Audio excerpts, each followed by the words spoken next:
വിഷ്ണും ജ്വലന്തം സർവതോമുഖം നരസിംഹം വിഷ്ണും ഭദ്രം മധ്യോമിത്യം നമാമിഹം. ജയ് നരസിംഹ ശ്രീ നരസിംഹ ജയ് ജയ് നരസിംഹ. ജയ് പ്രഹ്ലാദേശ ജയ പത്മമുഖ മുഖ പത്മഭൃംഗ. भक्तिविनाश नरसिंह भगवान की जय, भक्त प्रहलाद महाराज की जय, गुरुदेव महाराज की जय, श्रील प्रभुपाद की जय, कर प्रमानदे. ഹരി ഹരി ബോൽ. ഹരേ കൃഷ്ണ. സർവം കൃഷ്ണാർപ്പണമസ്തു. എല്ലാവർക്കും ഈ സത്സംഗത്തിലേക്ക് സുസ്വാഗതം. ഹരേ കൃഷ്ണ മാധവി രാധാ മാതാജി, ഹരേ കൃഷ്ണ സുജന മാതാജി, ഹരേ കൃഷ്ണ രതിദേവി മാതാജി, ഹരേ കൃഷ്ണ ജ്ഞാനാംബിക മാതാജി, ഹരേ കൃഷ്ണ ശോഭന മാതാജി, ഹരേ കൃഷ്ണ ഹരേ കൃഷ്ണ ശാന്തകുമാരി മാതാജി, ഹരേ കൃഷ്ണ മല്ലിക മാതാജി, ഹരേ കൃഷ്ണ ലൈല മാതാജി, ഹരേ കൃഷ്ണ രാധിക മാതാജി, ഹരേ കൃഷ്ണ വിലാസിനി മാതാജി, ഹരേ കൃഷ്ണ പത്മ മാതാജി, ഹരേ കൃഷ്ണ മല്ലിക മാതാജി, ഹരേ കൃഷ്ണ സതി മാതാജി. എല്ലാവർക്കും ഒരിക്കൽ കൂടെ സത്സംഗത്തിലേക്ക് സുസ്വാഗതം. അതുപോലെ തന്നെ എല്ലാവർക്കും ഞാൻ എൻ്റെ ഹൃദയം നിറഞ്ഞ തുളസി സാളിഗ്രാമ വിവാഹ മഹാമഹോത്സവത്തിലേക്ക് സ്വാഗതം ചെയ്യുന്നു. അതുപോലെ എല്ലാവർക്കും അതിൻ്റെ ആശംസകൾ നേരുന്നു. അതേപോലെ തന്നെ കാർത്തിക പൗർണമിയുടെ ആശംസകൾ നേരുന്നു. ഇന്ന് കാർത്തിക പൗർണമിയാണ്. പിന്നെ അതുപോലെ തന്നെ ഭീഷ്മ പഞ്ചകം ഇന്ന് അവസാനിക്കുകയാണ്. 5 ദിവസത്തെ വ്രതം. അത് നാട്ടില് ഇപ്പൊ 4 ഇപ്രാവശ്യം മാത്രം 4 അത്. അപ്പൊ എന്റെ വ്രതത്തിന്റെ സമാപനമാണ്. അപ്പൊ ഭീഷ്മദേവന്റെ കൃപാകടാക്ഷങ്ങളും എല്ലാവർക്കും ഉണ്ടാകട്ടെ എന്ന് പ്രാർത്ഥിക്കുന്നു. അപ്പൊ നമുക്ക് ഇനിയപ്പം ആദ്യമായിട്ട് നമ്മൾ ദാമോദര ലീല നടന്ന മാസമല്ലേ. അപ്പൊ ദാമോദര അഷ്ടകം കഴിഞ്ഞിട്ട് നമുക്ക് തുളസി ആരതി, തുളസി കവചം അതൊക്കെ കഴിഞ്ഞിട്ട് നമുക്ക് തുളസിക്ക് വെള്ളമൊക്കെ ദാനം ചെയ്തിട്ട് അതിനുശേഷം നമുക്ക് തുളസി വിവാഹം നടത്താം. അപ്പൊ അങ്ങനെ നിങ്ങള് ഇപ്പൊ ശ്രദ്ധിക്കേണ്ട ഒരു കാര്യം, എല്ലാവരും ഇപ്പം കുറെ പേരിങ്ങനെ കംപ്ലൈന്റ് ഇങ്ങനെ പറയുന്നുണ്ട്, നിങ്ങള് മ്യൂട്ട് ചെയ്തിട്ടിരിക്കണം, ബാക്ക്ഗ്രൗണ്ടിലെ സൗണ്ടുകളൊക്കെ കേൾക്കുന്നു, റെക്കോർഡ് ഇങ്ങനെ കേൾക്കുന്നവർ, യൂട്യൂബിൽ കേൾക്കുന്നവർ പറയുന്നുണ്ട് ബാക്ക്ഗ്രൗണ്ടിൽ നിന്ന് ഭയങ്കര സൗണ്ടാണ്. അപ്പം ഞാൻ വിളിച്ചെങ്കിൽ മാത്രമേ ഉള്ളൂ ഇത് മൈക്ക് ഓൺ ആക്കാൻ പാടുള്ളൂ. അല്ല എങ്കിൽ ബാക്ക്ഗ്രൗണ്ടിലുള്ള സൗണ്ട് മുഴുവനും എല്ലാവരും ഇങ്ങനെ ലോകം മുഴുവനുള്ള ആൾക്കാർ കേൾക്കും. അപ്പോൾ അവിടെ വീട്ടിൽ സംസാരിക്കുന്ന കാര്യങ്ങളെല്ലാം. അപ്പൊ അങ്ങനെ പറഞ്ഞിട്ട് ഇപ്പോൾ ഒരുപാട് പരാതി കണ്ടിന്യൂസ് ആയിട്ട് വരുന്നുണ്ട്. അതുകൊണ്ട് എല്ലാവരും വീഡിയോ ഒക്കെ ഓൺ ചെയ്തിരുന്നോ, പക്ഷെ മൈക്ക് മാത്രം മ്യൂട്ട് ചെയ്തിരിക്കുക. ഞാൻ വിളിക്കുമ്പോഴേ ഓൺ ആക്കുകയുള്ളൂ. അതൊന്ന് ശ്രദ്ധിക്കണം. കാര്യം നമ്മളത് അറിയുന്നില്ല, പക്ഷെ മറ്റുള്ളവരെല്ലാവരും അത് കേൾക്കുന്നു. അവർക്കൊക്കെ പരാതികളിലും വരുന്നുണ്ട്. അപ്പൊ അതുകൊണ്ട് അതൊന്ന് ശ്രദ്ധിക്കുക. എല്ലാവരും ഭഗവാനെ കാണണ്ടല്ലേ. ഇപ്പം എല്ലാവരും വീഡിയോ ഒക്കെ ഓൺ ചെയ്തിട്ടിരിക്കുക. ഇവിടെ ശബ്ദമൊന്നുമില്ല, ആരും ഇല്ല. അതെ, എന്നാ കുഴപ്പമില്ല. മാതാജി ഓൺ ചെയ്തിട്ടുണ്ട്.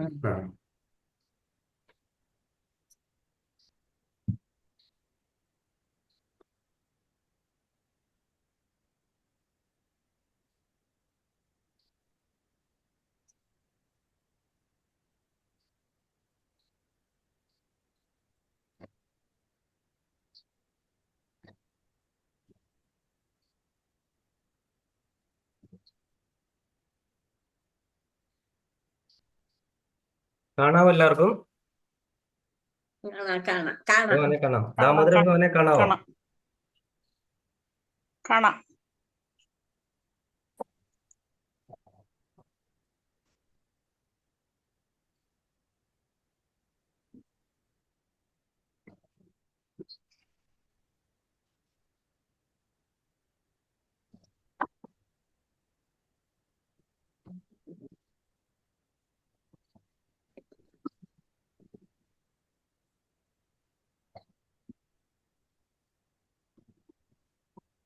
രാധാ ദാമോദരാഷ്ടകം.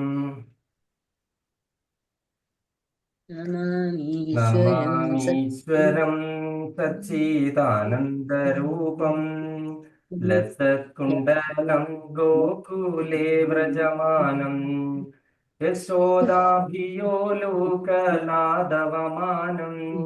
പരാമൃഷ്ടമത്യന്തദോധൃതഗോപ്യാ രുദന്തം മുഹുർനേത്രയുഗ്മം രചന്തം കരാംഭോജസുക്മേന സാതങ്കനേത്രം മുഹുശ്വാസകം പാത്രീരേഖാംഗകണ്ഠാ സ്ഥിതഗ്രൈവ ദാമോദരം ഭക്തിബദ്ധം ഇതി ദൃക്സലീലാഭിരനന്ദകുണ്ഡേ സ്വഘോഷം നിമജ്ഞന്താമഖ്യാപയന്തം त्वदीयेषु प्रज्ञेषु भट्टैर्जितत्वं पुनः प्रेमतस्तं शतावृत्ति वन्दे वरं देवमोक्षं न मोक्षावधिं वा न चान्यं वृणेहं वरेषादपीह इदं देव पूर्णाद गोपालबालं सदा मे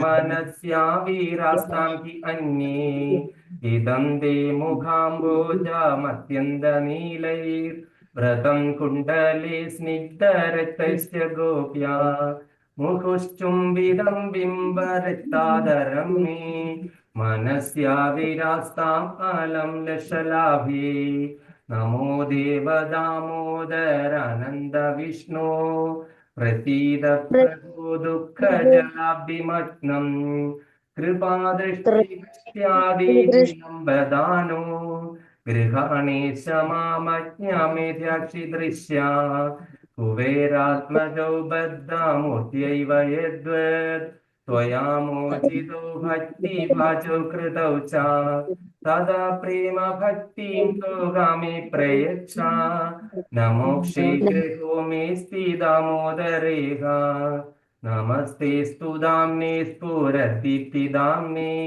त्वदीयोदरायाद विश्वस्य दाम्ने नमो राधिकायै त्वदीयप्रियायै नमो नन्दलीलाय देवाय तुभ्यं नमो राधिकायै त्वदीयप्रियायै नमो नन्दलीलाय देवाय तुभ्यं हरे कृष्णा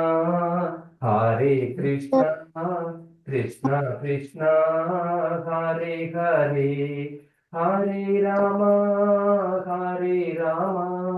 राम राम हरे हरे जय राधा दामोदर राधा दामोदर राधा दामोदर राधे जय दामोदरा जय दामोदरा जय दामोदरा जय मक्कञ्चोरा नमामीश्वरं सच्चिदानन्दरूपं लसत्कुण्डलं गोकुले व्रजमानं श्री श्री राधा दामोदर भगवान की जय यशोदानंदन दामोदर भगवान की जय कार्तिक मास महामहोत्सव की जय अनंत कोटि वैष्णव की जय अनंत कोटि आचार्य की जय गौर प्रेमानंदे हरि हरि बोल हरे कृष्ण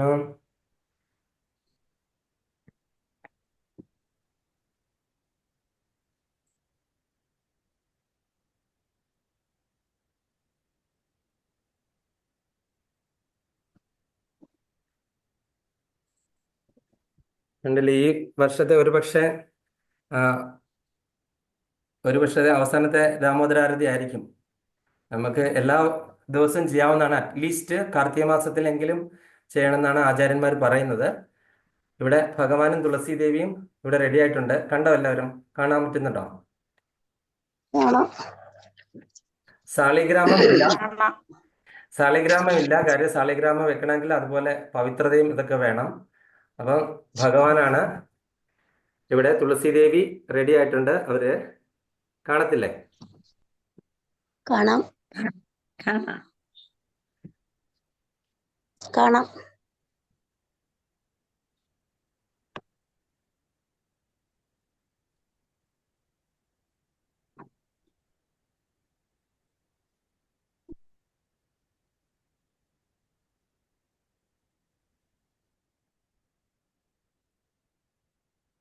അപ്പൊ ആർക്കൊക്കെ കുരവിടാനൊക്കെ അറിയാം?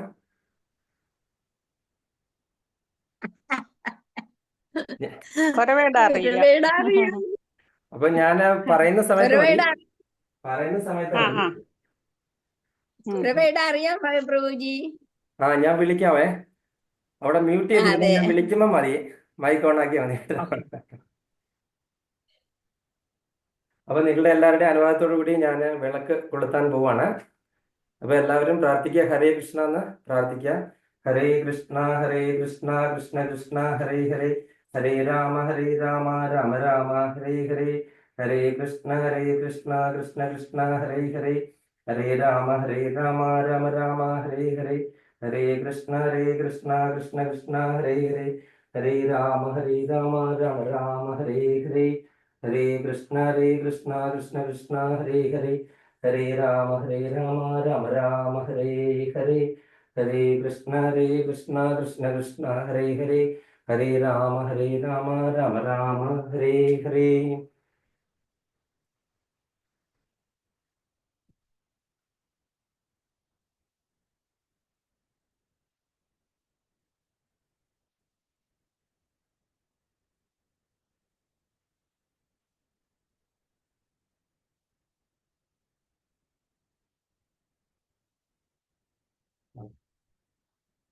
വൃന്ധ്യായ തുളസിദേവിയായി പ്രിയായി കേശ്വസിച്ച വിഷ്ണുഭക്തിപ്രദേ ദേവി സത്യവതേ നമോ നമ. വൃന്ധ്യായ തുളസിദേവിയായ പ്രിയായി കേശ്വസിച്ച വിഷ്ണുഭക്തിപ്രദേ ദേവി സത്യവതേ നമോ നമ. വൃന്ധ്യായ തുളസിദേവിയായ പ്രിയായി കേശ്വസിച്ച വിഷ്ണുഭക്തിപ്രദേ ദേവി സത്യവതേ നമോ നമ. വൃന്ധ്യാദേവി തുളസി महारानी की जय, भक्तिदेव तुलसी महारानी की जय, कृष्ण प्रिया की जय, गौर प्रेमानंदे हरि हरि बोल.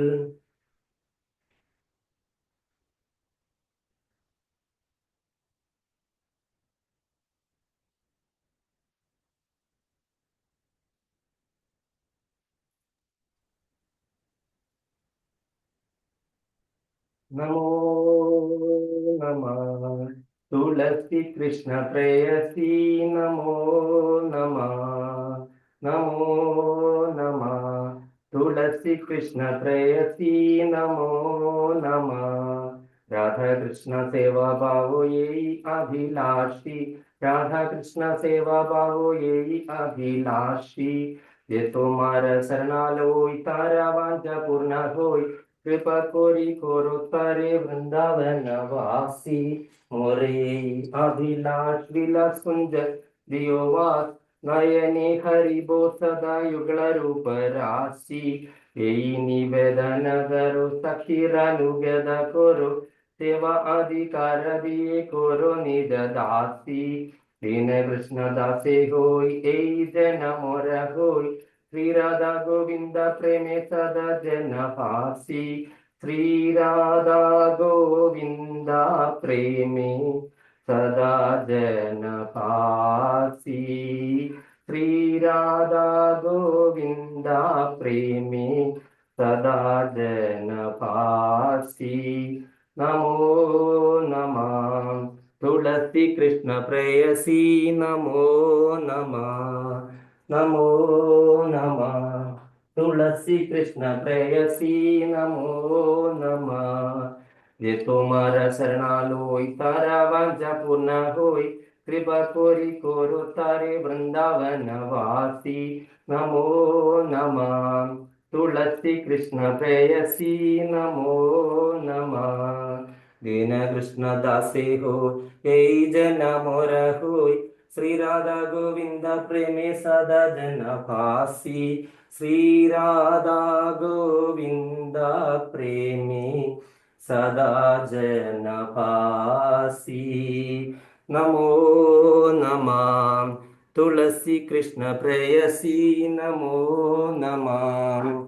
यानि कानि च पापानि ब्रह्महत्यादिकानि च, तानि तानि प्रणश्यन्ति प्रदक्षिण पादे पदे.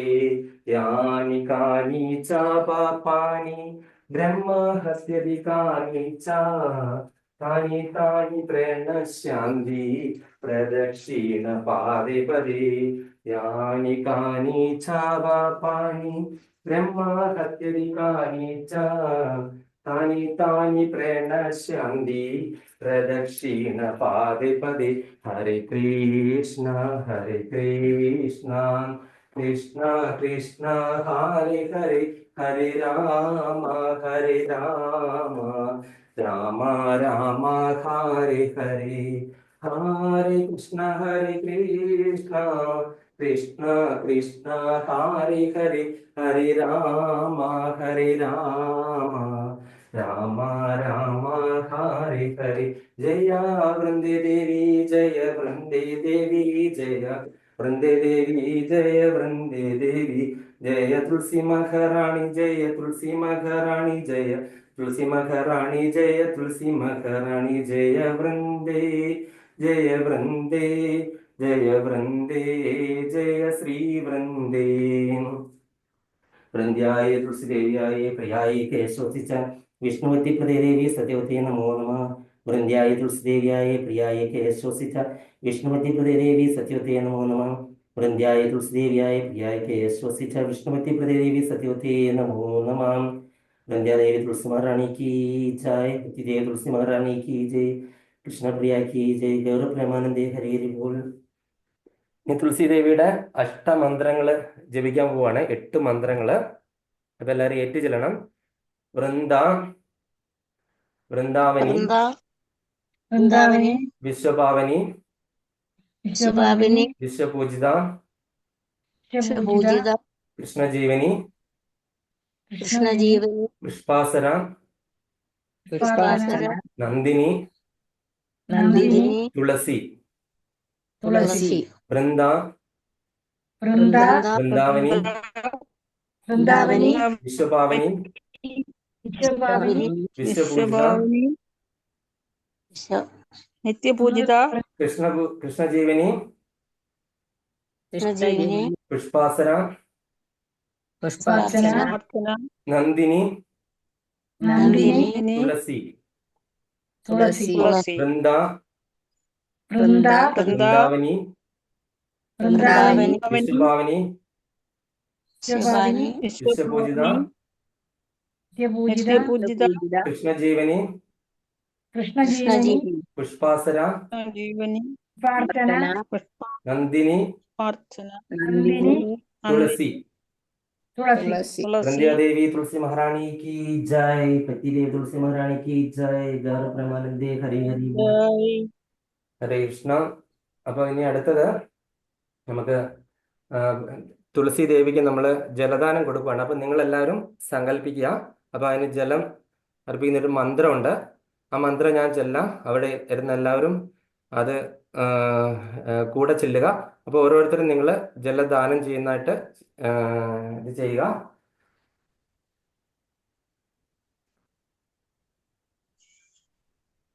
ഗോവിന്ദം വല്ലഭം ദേവീം ഭക്തചൈതന്യകാരിണീം സ്നാപയാമി ജഗദ്ധാത്രീ കൃഷ്ണഭക്തിപ്രദായിനി. ഗോവിന്ദം വല്ലഭം ദേവീം ഭക്തചൈതന്യകാരിണീം സ്നാപയാമി ജഗദ്ധാത്രീ കൃഷ്ണഭക്തിപ്രദായിനി.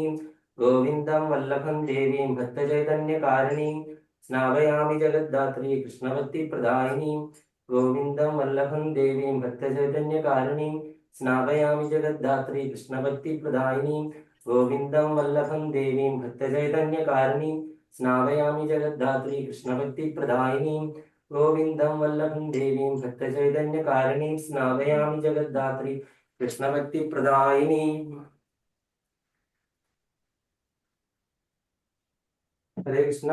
ഇനി അടുത്ത് നമ്മള് തുളസി ദേവിയുടെ 108 നാമങ്ങളാണ്.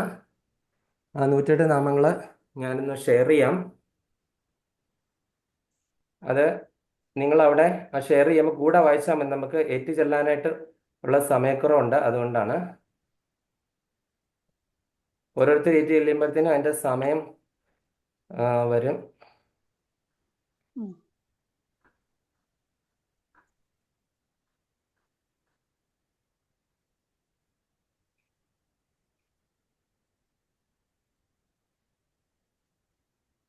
കാണാവോ? കാണുന്നില്ല പ്രഭു. ഇപ്പോഴോ? ഇപ്പൊ വന്നു. കാണാം. ഓം തുളസി നമഃ.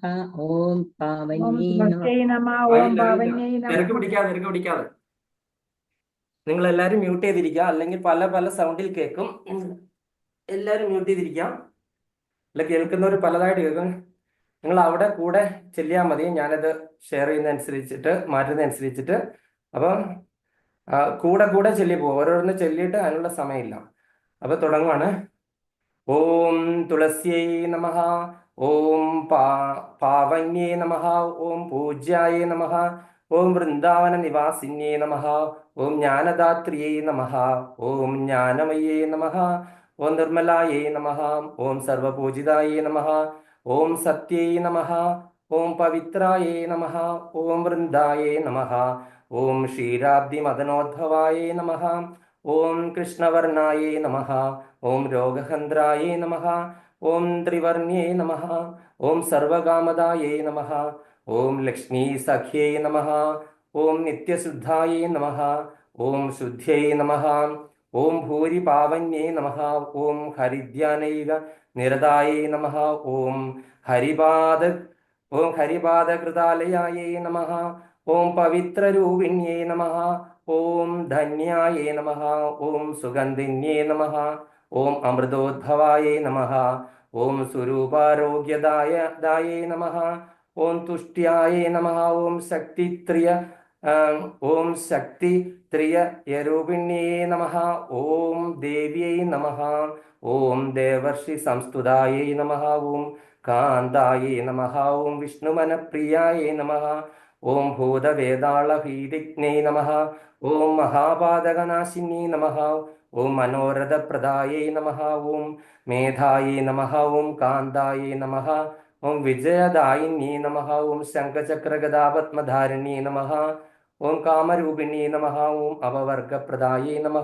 ഓം ശ്യാമായേ നമഃ. ഓം കൃശമധ്യായേ നമഃ. ഓം സുകേശിന്യേ നമഃ. ഓം വൈകുണ്ഠവാസിന്യേ നമഃ. ഓം നന്ദായേ നമഃ. ഓം ബിംബോഷ്ട്യേ നമഃ. ഓം കോകിലസ്വരായേ നമഃ. ഓം കപിലായേ നമഃ. ഓം നിമ്നഗാജന്മഭൂമ്യൈ നമഃ. ഓം ആയുഷ്യദായിന്യേ നമഃ. ഓം വനരൂപായേ നമഃ. ഓം ദുഃഖനാശിന്യേ നമഃ. ഓം ചതുർഭുജായേ നമഃ. ഓം ഗുരുത്മ വാഹനായേ നമഃ. ഓം ശാന്തായേ നമഃ. ഓം ദാന്തായേ നമഃ. ഓം വിഘ്നനിവാരിണ്യേ നമഃ. ഓം ശ്രീവിഷ്ണുമൂലികായേ നമഃ. ഓം പുഷ്ട്യൈ നമഃ. ഓം ത്രിവർഗഫലദായിന്യേ നമഃ. ഓം മഹാശക്തിയേ നമഃ. ഓം മഹാമയായേ നമഃ. ഓം ലക്ഷ്മീവാണി സുപൂജിതായേ നമഃ.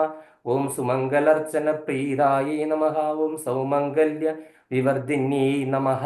ഓം ചാതുർമാസ്യോദ്ഭവാരാധ്യായേ നമഃ. ഓം വിഷ്ണുസാന്നിധ്യദായിന്യേ നമഃ. ഓം ഉത്ഥാന ദ്വാദശീ പൂജായേ നമഃ.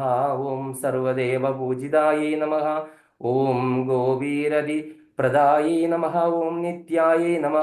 ഓം നിർഗുണായേ നമഃ. ഓം പാർവതീപ്രിയായേ നമഃ. ഓം അപമൃത്യുഹരായേ നമഃ. ഓം രാധാപ്രിയായേ നമഃ. ഓം മൃഗവിലോചനായേ നമഃ. ഓം അമ്ലാനായേ നമഃ. ഓം ഹംസഗമനായേ നമഃ. ഓം കമലാസന വന്ദിതായേ നമഃ. ഓം ഭൂലോകവാസിന്യേ നമഃ. ഓം ശുദ്ധായേ നമഃ. ഓം രാമകൃഷ്ണാദിപൂജിതായേ നമഃ. ഓം സീതാപൂജ്യായേ നമഃ. ഓം രാമമനപ്രിയായേ നമഃ. ഓം നന്ദന സംസ്ഥിതായേ നമഃ. ഓം സർവതീർത്ഥമയേ നമഃ. ഓം മുഗ്ധായേ നമഃ. ഓം ലോകസൃഷ്ടിവിദായിന്യേ നമഃ. ഓം ഭ്രാതർദൃഷ്ട്യായേ നമഃ. ഓം ക്വാനീഹന്ത്രേ നമഃ. ഓം വൈഷ്ണവ്യേ നമഃ. ഓം സർവസിദ്ധിദായേ നമഃ. ഓം നാരായണ്യേ നമഃ. ഓം സന്തതിദായേ നമഃ. ഓം മൂലമൃത്താരിഭാവന്യേ നമഃ. ഓം അശോക വനികാ സംസ്ഥായേ നമഃ. ഓം സീതാധ്യാതായേ നമഃ. ഓം നിരാശ്രയായേ നമഃ. ഓം ഗോമതീ സരയൂതീരസം ശോഭിതായേ നമഃ. ഓം കടിലാളകായേ നമഃ. ഓം അപാത്ര ഭക്ഷ്യാപാപജ്ഞേ നമഃ. ഓം ദാനദേയ വിശുദ്ധിദായേ നമഃ. ഓം ശ്രുതിധാരണ സുപ്രീതായേ നമഃ. ഓം ശുഭായേ നമഃ. ഓം സർവവേഷ്ടദായിന്യൈ നമഃ. ഓം ശ്രീ തുളസീദേവ്യൈ നമഃ. ഓം ശ്രീ തുളസീദേവ്യൈ നമോ നമഃ. ഹരേ കൃഷ്ണ. അടുത്തത് തുളസി കവചം. അതുകൂടെ കഴിഞ്ഞിട്ട് നമ്മൾ എന്താ പറഞ്ഞ തുളസി കല്യാണം തുടങ്ങുകയാണ്. അപ്പൊ അതും എല്ലാവരും കൂടെ തന്നെ ചെല്ലുക. തുളസി കവചമാണ്, പ്രൊട്ടക്ഷനാണ്. അതിന്റെ അവസാനം മുഴുവൻ അതിന്റെ ആ ഒരു മാഹാത്മ്യമാണ് പറയുന്നത്. തുളസി കവചം ചൊല്ലുന്നതുകൊണ്ടുള്ള നമ്മളപ്പോൾ മാഹാത്മ്യത്തെക്കാൾ ഉപരി നമ്മൾ എന്താണ്, നമുക്ക് തുളസി ദേവിയുടെയും ഭഗവാന്റെയും കൃപ കിട്ടുക എന്നുള്ളതാണ് നമ്മളുടെ എല്ലാവരുടെയും ഉദ്ദേശം.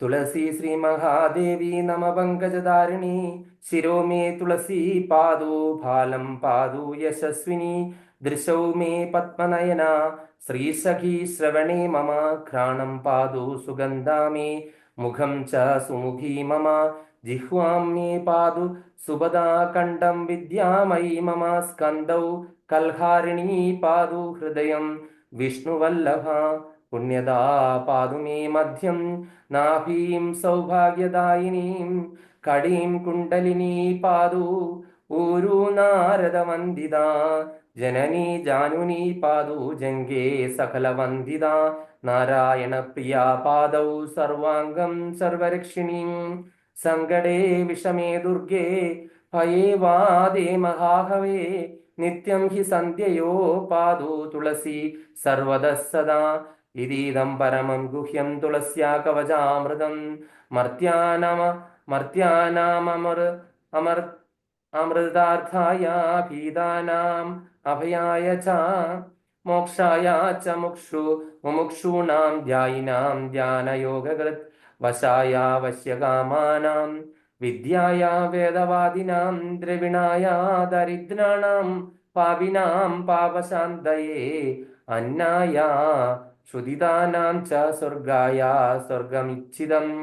സ്വർഗമിച്ഛതം പശവ്യം പശുകാമാനാം പുത്രദം പുത്രകാംക്ഷിണാം രാജ്യായ ഭ്രഷ്ടരാജ്യാനാം അശാന്താനാം ച ശാന്തയേ ഭക്ത്യർത്ഥം വിഷ്ണുഭക്താനാം വിഷ്ണോ സർവാന്തരാത്മിനി ജഭ്യം ത്രിവർഗസിദ്ധ്യർത്ഥം ഗൃഹസ്ഥേന വിശേഷതേ ഉദ്യന്തം ചന്ദ്രകിരണമുപസ്ഥായ കൃതാഞ്ജലിം തുളസീ കാനനേ തിഷ്ഠൻ ആസീനോ വാജവേദിതം സർവാൻ കാമാനവാപ്നോതി തദൈവ മമ സന്നിധിം മമ പ്രിയങ്കരം നിത്യം ഹരിഭക്തി വിവർധനം യാ സ്യാത് മൃദപ പ്രജാ നാരി തസ്യാ അംഗം പ്രമാർജയേത് സാ പുത്രം ലഭതേ ദീർഘ ജീവനം ചാഭ്യരോഗിണം വന്ദ്യായാമാർജയേദംഗം കൂശൈർ മന്ത്രേണ സാധകാ സ്വാഭി സംവത്സരാ ദേവാഗർഭം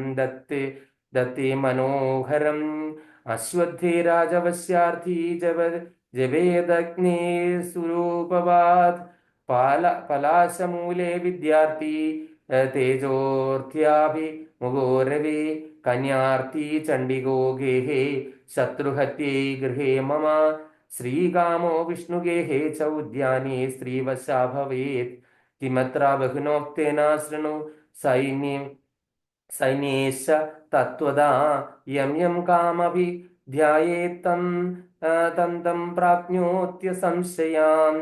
ഇതി ശ്രീ തുളസീ കവച സ്തോത്രം സമാപ്തം. ഹരേ കൃഷ്ണ കൃഷ്ണ കൃഷ്ണ ഹരേ ഹരേ ഹരേ രാമ രാമ രാമ ഹരേ ഹരേ ഹരേ കൃഷ്ണ കൃഷ്ണ കൃഷ്ണ ഹരേ ഹരേ ഹരേ രാമ രാമ രാമ ഹരേ ഹരേ ഹരേ കൃഷ്ണ കൃഷ്ണ കൃഷ്ണ ഹരേ ഹരേ ഹരേ രാമ രാമ രാമ ഹരേ ഹരേ. സർവത്ര ഗോവിന്ദ നാമ സങ്കീർത്തനം. ഗോവിന്ദ ഗോവിന്ദ. ഹരേ കൃഷ്ണ. എല്ലാവരും റെഡി ആയിട്ടിരുന്നോ? കുറേയൊക്കെ വിളിക്കാനായിട്ട് ഞാൻ പറയുമ്പോൾ തുടങ്ങിയാൽ മതി. ഇപ്പൊ ബാക്കിയുള്ളവരെല്ലാവരും ഹരേ കൃഷ്ണ മഹാമന്ത്രം ജപിച്ചുകൊണ്ട് ഇരിക്കുക. അപ്പൊ ഇവിടെ നമ്മള് തുളസി ദേവിയുടെയും ഭഗവാന്റെയും വിവാഹം ആണ് നടക്കാൻ പോകുന്നത്. നമ്മൾ പ്രതീകാത്മകമായ വിവാഹമാണ്. അതിന് വിവാഹം, ശരിക്കുള്ള വിവാഹം എന്ന് പറഞ്ഞു കഴിഞ്ഞാൽ അത് വലിയ ചടങ്ങാണ്. അപ്പൊ അത് എന്താണെന്ന് വെച്ച് കഴിഞ്ഞാൽ അത് ഇപ്പോൾ പല ഇപ്പോൾ ഇവിടെ എല്ലാം ലോകമെമ്പാടും നടന്നുകൊണ്ടിരിക്കുകയാണ് ആ വിവാഹം. അപ്പൊ അത് നമ്മളെ ഉള്ളത് കൊണ്ട് ഓണം പോലെ എന്ന് പറയുന്ന പോലെ നമ്മള് ചെറിയ രീതിയിൽ നടത്തുകയാണ്. അതിനുള്ള മാലയാണ്. ആ മാല ഞാൻ രണ്ടുപേർക്കും സമർപ്പിക്കുവാണ്. അപ്പൊ അവിടുന്ന് എല്ലാവരും ഇപ്പൊ ഹരേ കൃഷ്ണ മഹാമന്ത്രം ജപിക്കാൻ ഞാൻ കുറവിടാൻ പറയുമ്പോ കുറവിടുക. ഹരേ കൃഷ്ണ കൃഷ്ണ കൃഷ്ണ ഹരേ ഹരേ ഹരേ രാമ രാമ രാമ ഹരേ ഹരേ ഹരേ ഹരേ കൃഷ്ണ കൃഷ്ണ ഹരേ ഹരേ കൃഷ്ണ കൃഷ്ണ കൃഷ്ണ കൃഷ്ണ കൃഷ്ണ കൃഷ്ണ ഹരേ ഹരേ ഹരേ ഹരേ രാമ രാമ രാമ ഹരേ ഹരേ ഹരേ കൃഷ്ണ കൃഷ്ണ കൃഷ്ണ ഹരേ ഹരേ ഹരേ രാമ രാമ രാമ ഹരേ ഹരേ ഹരേ ഹരേ സർവത്ര ഗോവിന്ദ നാമ സങ്കീർത്തനം നാമ സങ്കീർത്തനം ഗോവിന്ദ ഗോവിന്ദ. ഗോവിന്ദ. അപ്പം ഹരേ രാമ നിങ്ങളുടെ എല്ലാവരുടെയും അനുവാദത്തോടു കൂടി ഈ മുല്ലമാല ഭഗവാൻ ഇടുവാണ്, തുളസി ദേവി. അപ്പൊ നിങ്ങൾ എല്ലാവരും കുരവ ഇടുക.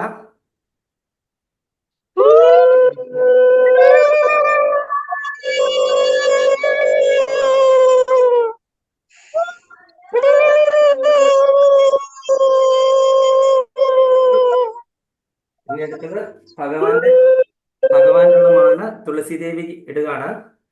അപ്പൊ എല്ലാവരുടെയും അനുവാദത്തോടുകൂടി എല്ലാവരും കുരവ ഇടുക.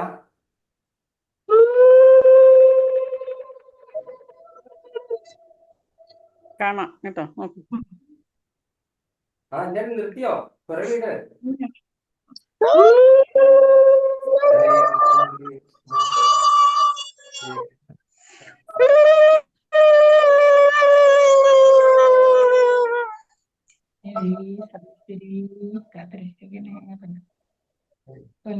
രക്ഷിക്കണേ തുളസി ദേവി. അപ്പൊ ഇനി എല്ലാവരും കണ്ടോ? ശരിക്കും കണ്ടോ? കണ്ടോ? ഭഗവാനും തുളസി ദേവിയും രണ്ടുപേരും മുല്ലപ്പൂമാലയൊക്കെ ഇട്ട് സന്തോഷമായിട്ട് ഇരിക്കുന്നു. എല്ലാവർക്കും കാണാമോ ശരിക്കും? കാണാം. കാണാം. കൃഷ്ണ ഹരേ ഹരേ ഹരേ രാമ ഹരേ രാമ രാമ രാമ ഹരേ ഹരേ ഹരേ കൃഷ്ണ കൃഷ്ണ കൃഷ്ണ ഹരേ ഹരേ ഹരേ രാമ ഹരേ രാമ രാമ ഹരേ ഹരേ. കാണാമോ? കാണാം. ഹരേ കൃഷ്ണ കൃഷ്ണ കൃഷ്ണ ഹരേ ഹരേ രാമ രാമ രാമ ഹരേ ഹരേ ഹരേ കൃഷ്ണ കൃഷ്ണ കൃഷ്ണ ഹരേ ഹരേ ഹരേ രാമ രാമ രാമ ഹരേ ഹരേ.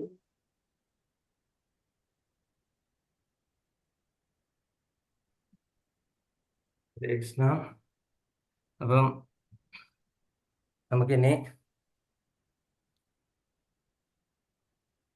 എന്താണ് ഇന്നത്തെ ദിവസത്തിന്റെ പ്രത്യേകത? അപ്പോൾ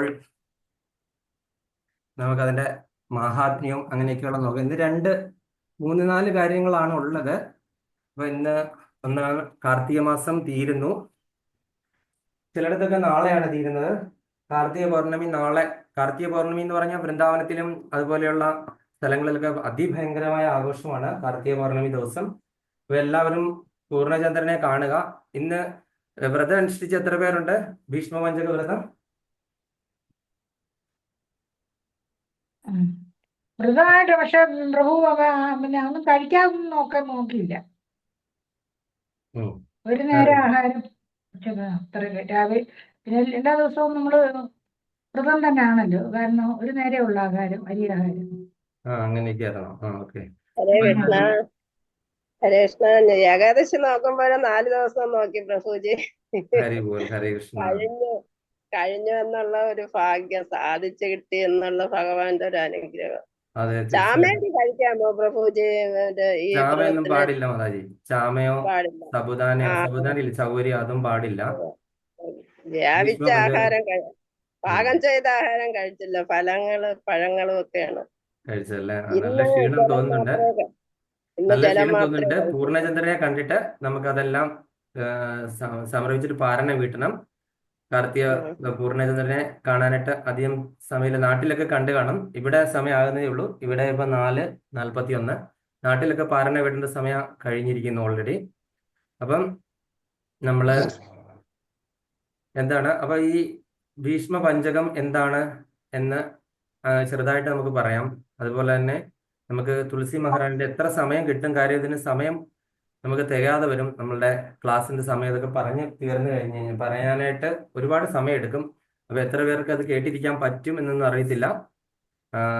എനിക്ക് അങ്ങനെ പ്രിപ്പയർഡ് ഒന്നുമല്ല. എൻ്റെ ഓർമ്മയിൽ നിന്നാണ് ഞാൻ പറയുന്നത്. അപ്പൊ അതുകൊണ്ട് നിങ്ങൾ എല്ലാവരും കേട്ടിരിക്കുന്ന ചിലപ്പോൾ അങ്ങോട്ടും ഇങ്ങോട്ടും ചെറിയ വ്യത്യാസങ്ങളൊക്കെ കാണുമായിരിക്കും. എന്നാലും നമ്മൾ ഈ സമയത്തെ ഇത് മാത്രം ആലോചിക്കുക. അപ്പം നമുക്ക് ഭീഷ്മദേവർ ആരായിരുന്നു അദ്ദേഹത്തെ പറ്റി ഒന്ന് ചെറുതായിട്ട് നോക്കും. കാര്യം ഭീഷ്മ പഞ്ചകം ഇന്ന് തീരുകയാണ്. അപ്പൊ ഭീഷ്മദേവരുടെ ആ ഒരു മഹിമ അതൊക്കെ ഒന്ന് നോക്കിയിട്ട് ഭീഷ്മദേവർ ആരായിരുന്നു എങ്ങനെയൊക്കെ നോക്കിയിട്ട് നമുക്ക് തുളസി കല്യാണത്തിലേക്കും ഒക്കെ നമുക്ക് കിടക്കാം.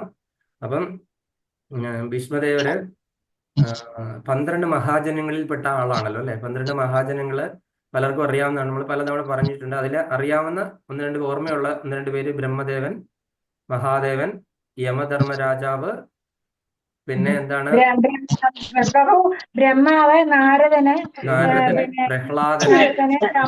മഹാദേവന്, സുബ്രഹ്മണ്യന്, ഇല്ല, സുബ്രഹ്മണ്യം ഇല്ല. അല്ല ഇത് മഹാദേവന്, പ്രഹ്ലാദനെ, അതുപോലെ തന്നെ ജനക മഹാരാജാവ്, ഭീഷ്മ പിതാമഹന്, അങ്ങനെ വ്യാസ മഹർഷി, സുഖദേവ ബ്രഹ്മർഷി, അങ്ങനെ അങ്ങനെയാണ്. അതെ. അപ്പൊ അങ്ങനെ ഈ 12 മഹാജനങ്ങളിലെ ഒരു മഹാജനമാണ് ഈ പറയുന്ന ഭീഷ്മദേവർ. അപ്പൊ ഭീഷ്മദേവർ എന്തുകൊണ്ട് മഹാജനമായി എന്ന് ചോദിച്ചു കഴിഞ്ഞാൽ അതിന്റെ ഉത്തര ഭീഷ്മദേവരുടെ ഉൽപ്പത്തിയെ പറ്റി നമ്മൾ അന്വേഷിച്ചു പോകണം. എന്തുകൊണ്ട് മഹാജനമായിരുന്നു? 12 മഹാജനങ്ങളിൽ ഒരാളാകണമെങ്കിൽ ഭാഗവതത്തിൽ ഭീഷ്മദേവരെ പറ്റി പറയണമെങ്കിൽ 1-ാം സ്കന്ധത്തിൽ ഭീഷ്മദേവരുടെ സ്തുതി പറയണമെങ്കിൽ ഭീഷ്മദേവർ എത്ര മഹത്തായിട്ടുള്ള ആളായിരിക്കണം. അതായത് ഭഗവാനെ പരമദിവ്യോത്തമ പുരുഷനായിട്ട് മനസ്സിലാക്കിയ ആൾക്കാരാണ് മഹാജനങ്ങൾ. അതായത് സാക്ഷാൽ ശ്രീകൃഷ്ണ ഭഗവാനാണ് പരമദിവ്യോത്തമ പുരുഷൻ എന്ന് മനസ്സിലാക്കിയിരിക്കുന്ന ആൾക്കാരെയാണ് മഹാജനങ്ങൾ അല്ലെങ്കിൽ മഹാത്മാക്കൾ എന്ന് പറയുന്നത്. അല്ലാത്ത ആൾക്കാരെയൊന്നും മഹാജനങ്ങളായിട്ട് പറയാറില്ല. അതിപ്പോൾ നമ്മൾ കേട്ടുവരുന്ന പല ആൾക്കാരും മഹാത്മാ അവാർഡൊക്കെ കിട്ടുന്ന ആൾക്കാരൊക്കെ ഉണ്ട്. അവർക്കൊന്നും ചിലപ്പം ഭഗവാൻ ആരാണെന്ന് ചോദിച്ചു കഴിഞ്ഞാൽ അവർക്കറിയില്ല. അപ്പൊ അങ്ങനെയൊക്കെയുള്ള വ്യക്തികളെ ശരിക്കും മഹാജനങ്ങളാകേണ്ട അർഹരല്ല. എന്നിരുന്നാൽ കൂടി കലിയുഗമായതുകൊണ്ട് നമുക്ക് അതിനെപ്പറ്റിയൊന്നും കൂടുതൽ പറയാനായിട്ട് പറ്റില്ല. നമുക്ക് എന്തായാലും എന്തുകൊണ്ട് ഭീഷ്മദേവർ മഹാജനമായി, അപ്പൊ ഭീഷ്മദേവരുടെ പാസ്റ്റ് ലൈഫിലേക്ക് നമുക്കൊന്ന് വേഗം പോകാം. ഞാൻ വേഗം പറയുവാണെന്ന് പലതവണ പറഞ്ഞിട്ടുള്ളതായതുകൊണ്ട് പലർക്കും അറിയാം ഭീഷ്മദേവര്. അപ്പൊ ആദ്യം നമുക്ക് നോക്കുമ്പം ഒരു ബ്രഹ്മദേവൻ ഒരു ഭയങ്കര ഒരു യാഗം നടത്തി, ഒരു യജ്ഞം നടത്തി ബ്രഹ്മലോകത്ത്. അപ്പൊ അതിൽ വളരെ വിശിഷ്ടമായ ചില വ്യക്തികളെയൊക്കെ വിളിച്ചു വരുത്തി. അതിലൊരു പ്രധാനപ്പെട്ട ഒരു വ്യക്തി മഹാഭിഷേക് എന്ന് പറഞ്ഞ ഒരു രാജാവാണ്. മഹാ അഭിഷേക് അദ്ദേഹം വളരെ പ്രധാനപ്പെട്ട ഒരു വ്യക്തിയാണ്. മഹാഭിഷേക് അദ്ദേഹത്തിനെ വിളിച്ചു വരുത്തി. ആ ഒരു യാഗത്തിൽ ഗംഗാദേവി ഉണ്ടായിരുന്നു. ഇവർ 2 യാഗത്തിന്റെ എതിർവശങ്ങളിലായിട്ട് ഇരുന്നത്. അപ്പൊ അങ്ങനെ വന്നു കഴിഞ്ഞപ്പോൾ യാഗം അങ്ങ് മൂർച്ഛിച്ചു വന്ന സമയത്ത് ഇവരുടെ കണ്ണുകൾ തമ്മിൽ ഉടക്കി ഇവർ തമ്മിൽ അനുരാഗയുക്തരായി. ആര്? ഈ പറയുന്ന ഗംഗാദേവിയും ഈ മഹാഭിഷേകം എന്ന് പറയുന്ന ആ ഒരു മഹാത്മാവും തമ്മിൽ. അങ്ങനെ ഈ ബ്രഹ്മദേവന് 4 തലയുണ്ട്. അപ്പൊ ബ്രഹ്മദേവൻ ഇത് ദർശിക്കുന്നുണ്ടായിരുന്നു.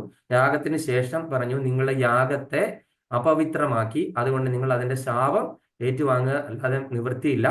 ഇവിടെ നല്ല ശൃംഗാരവും അനുരാഗവും ഒന്നും ഇതുപോലുള്ള യാഗം യജ്ഞമുള്ള സ്ഥലത്ത് വെച്ചിട്ടല്ല ചെയ്യേണ്ടത്. അപ്പൊ നിങ്ങൾ ഇതിനെ അപവിത്രമാക്കിയത് കൊണ്ട് നിങ്ങൾക്ക് ഞാൻ ശാപം തരുന്നു എന്ന് പറഞ്ഞു. അപ്പൊ ഇവർ 2 പേരും ശാപ വിമുക്തരാക്കണം എന്ന് പറഞ്ഞപ്പോൾ പറഞ്ഞു, ഇത് ദേവകാര്യാർത്ഥമായിട്ടാണ് ഈ ഒരു യാഗം, ഭഗവാന്റെ ഇച്ഛ കൊണ്ടാണ് ഇത് നടന്നതും നിങ്ങളെ ഇവിടെ വിളിച്ചതും അതുപോലെ ഇതിന്റെ ശാപമോക്ഷം തരാൻ പോകുന്നതും എല്ലാം ഭഗവാന്റെ ഇച്ഛ കൊണ്ടാണ് എന്ന് പറയുന്നു. അപ്പൊ അങ്ങനെ 2 പേർക്കും ഭൂലോകത്ത് ജനിക്കേണ്ടി വരും എന്നുള്ളതാണ് ശാപമോക്ഷമായിട്ട് കൊടുത്തത്. ഭൂലോകത്തിൽ നിന്ന് അവര് രക്ഷപ്പെടാനായിട്ട് ഇദ്ദേഹം വലിയൊരു പരമ്പരയിൽ ഒരു രാജാവായിട്ട് പിറക്കും. അതുപോലെ തന്നെ ഗംഗാദേവി എന്താണ് ആ ഗംഗയുടെ യഥാർത്ഥ സ്വരൂപത്തിൽ നിന്ന് തിരിച്ച് ഗോലോകത്തേക്ക് തിരിച്ചെത്താനായിട്ടുള്ള സാഹചര്യമൊക്കെ ബ്രഹ്മദേവൻ പറഞ്ഞു കൊടുത്തു. അങ്ങനെ എന്ത് ചെയ്തു? ഇദ്ദേഹം ആരാണ്? മഹാപ്രതാപ് എന്ന് പറയുന്ന പ്രദീപ് മഹാരാജാവ്, ഈ മഹാഭിഷേക് എന്ന് പറയുന്ന അദ്ദേഹം പ്രദീപ് മഹാരാജാവിന്റെ പുത്രനായിട്ട് ഭൂലോകത്തിൽ ചന്ദ്രവംശത്തിൽ വന്ന് പിറക്കുന്നു. ചന്ദ്രവംശം അറിയാമല്ലോ അല്ലെ? ശ്രീരാമചന്ദ്ര ഭഗവാൻ ഏത് വംശത്തിലായിരുന്നു പിറന്നിരുന്നത്?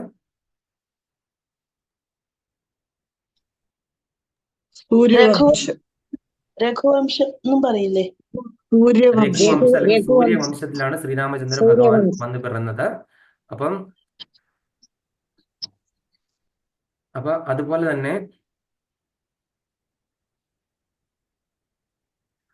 തന്നെ ഈ പറയുന്ന ഇദ്ദേഹം വന്ന് പിറന്നത് ചന്ദ്രവംശത്തിൽ, അതായത് ശ്രീകൃഷ്ണ ഭഗവാനും ഇതെല്ലാം ചന്ദ്രവംശത്തിലാണ്.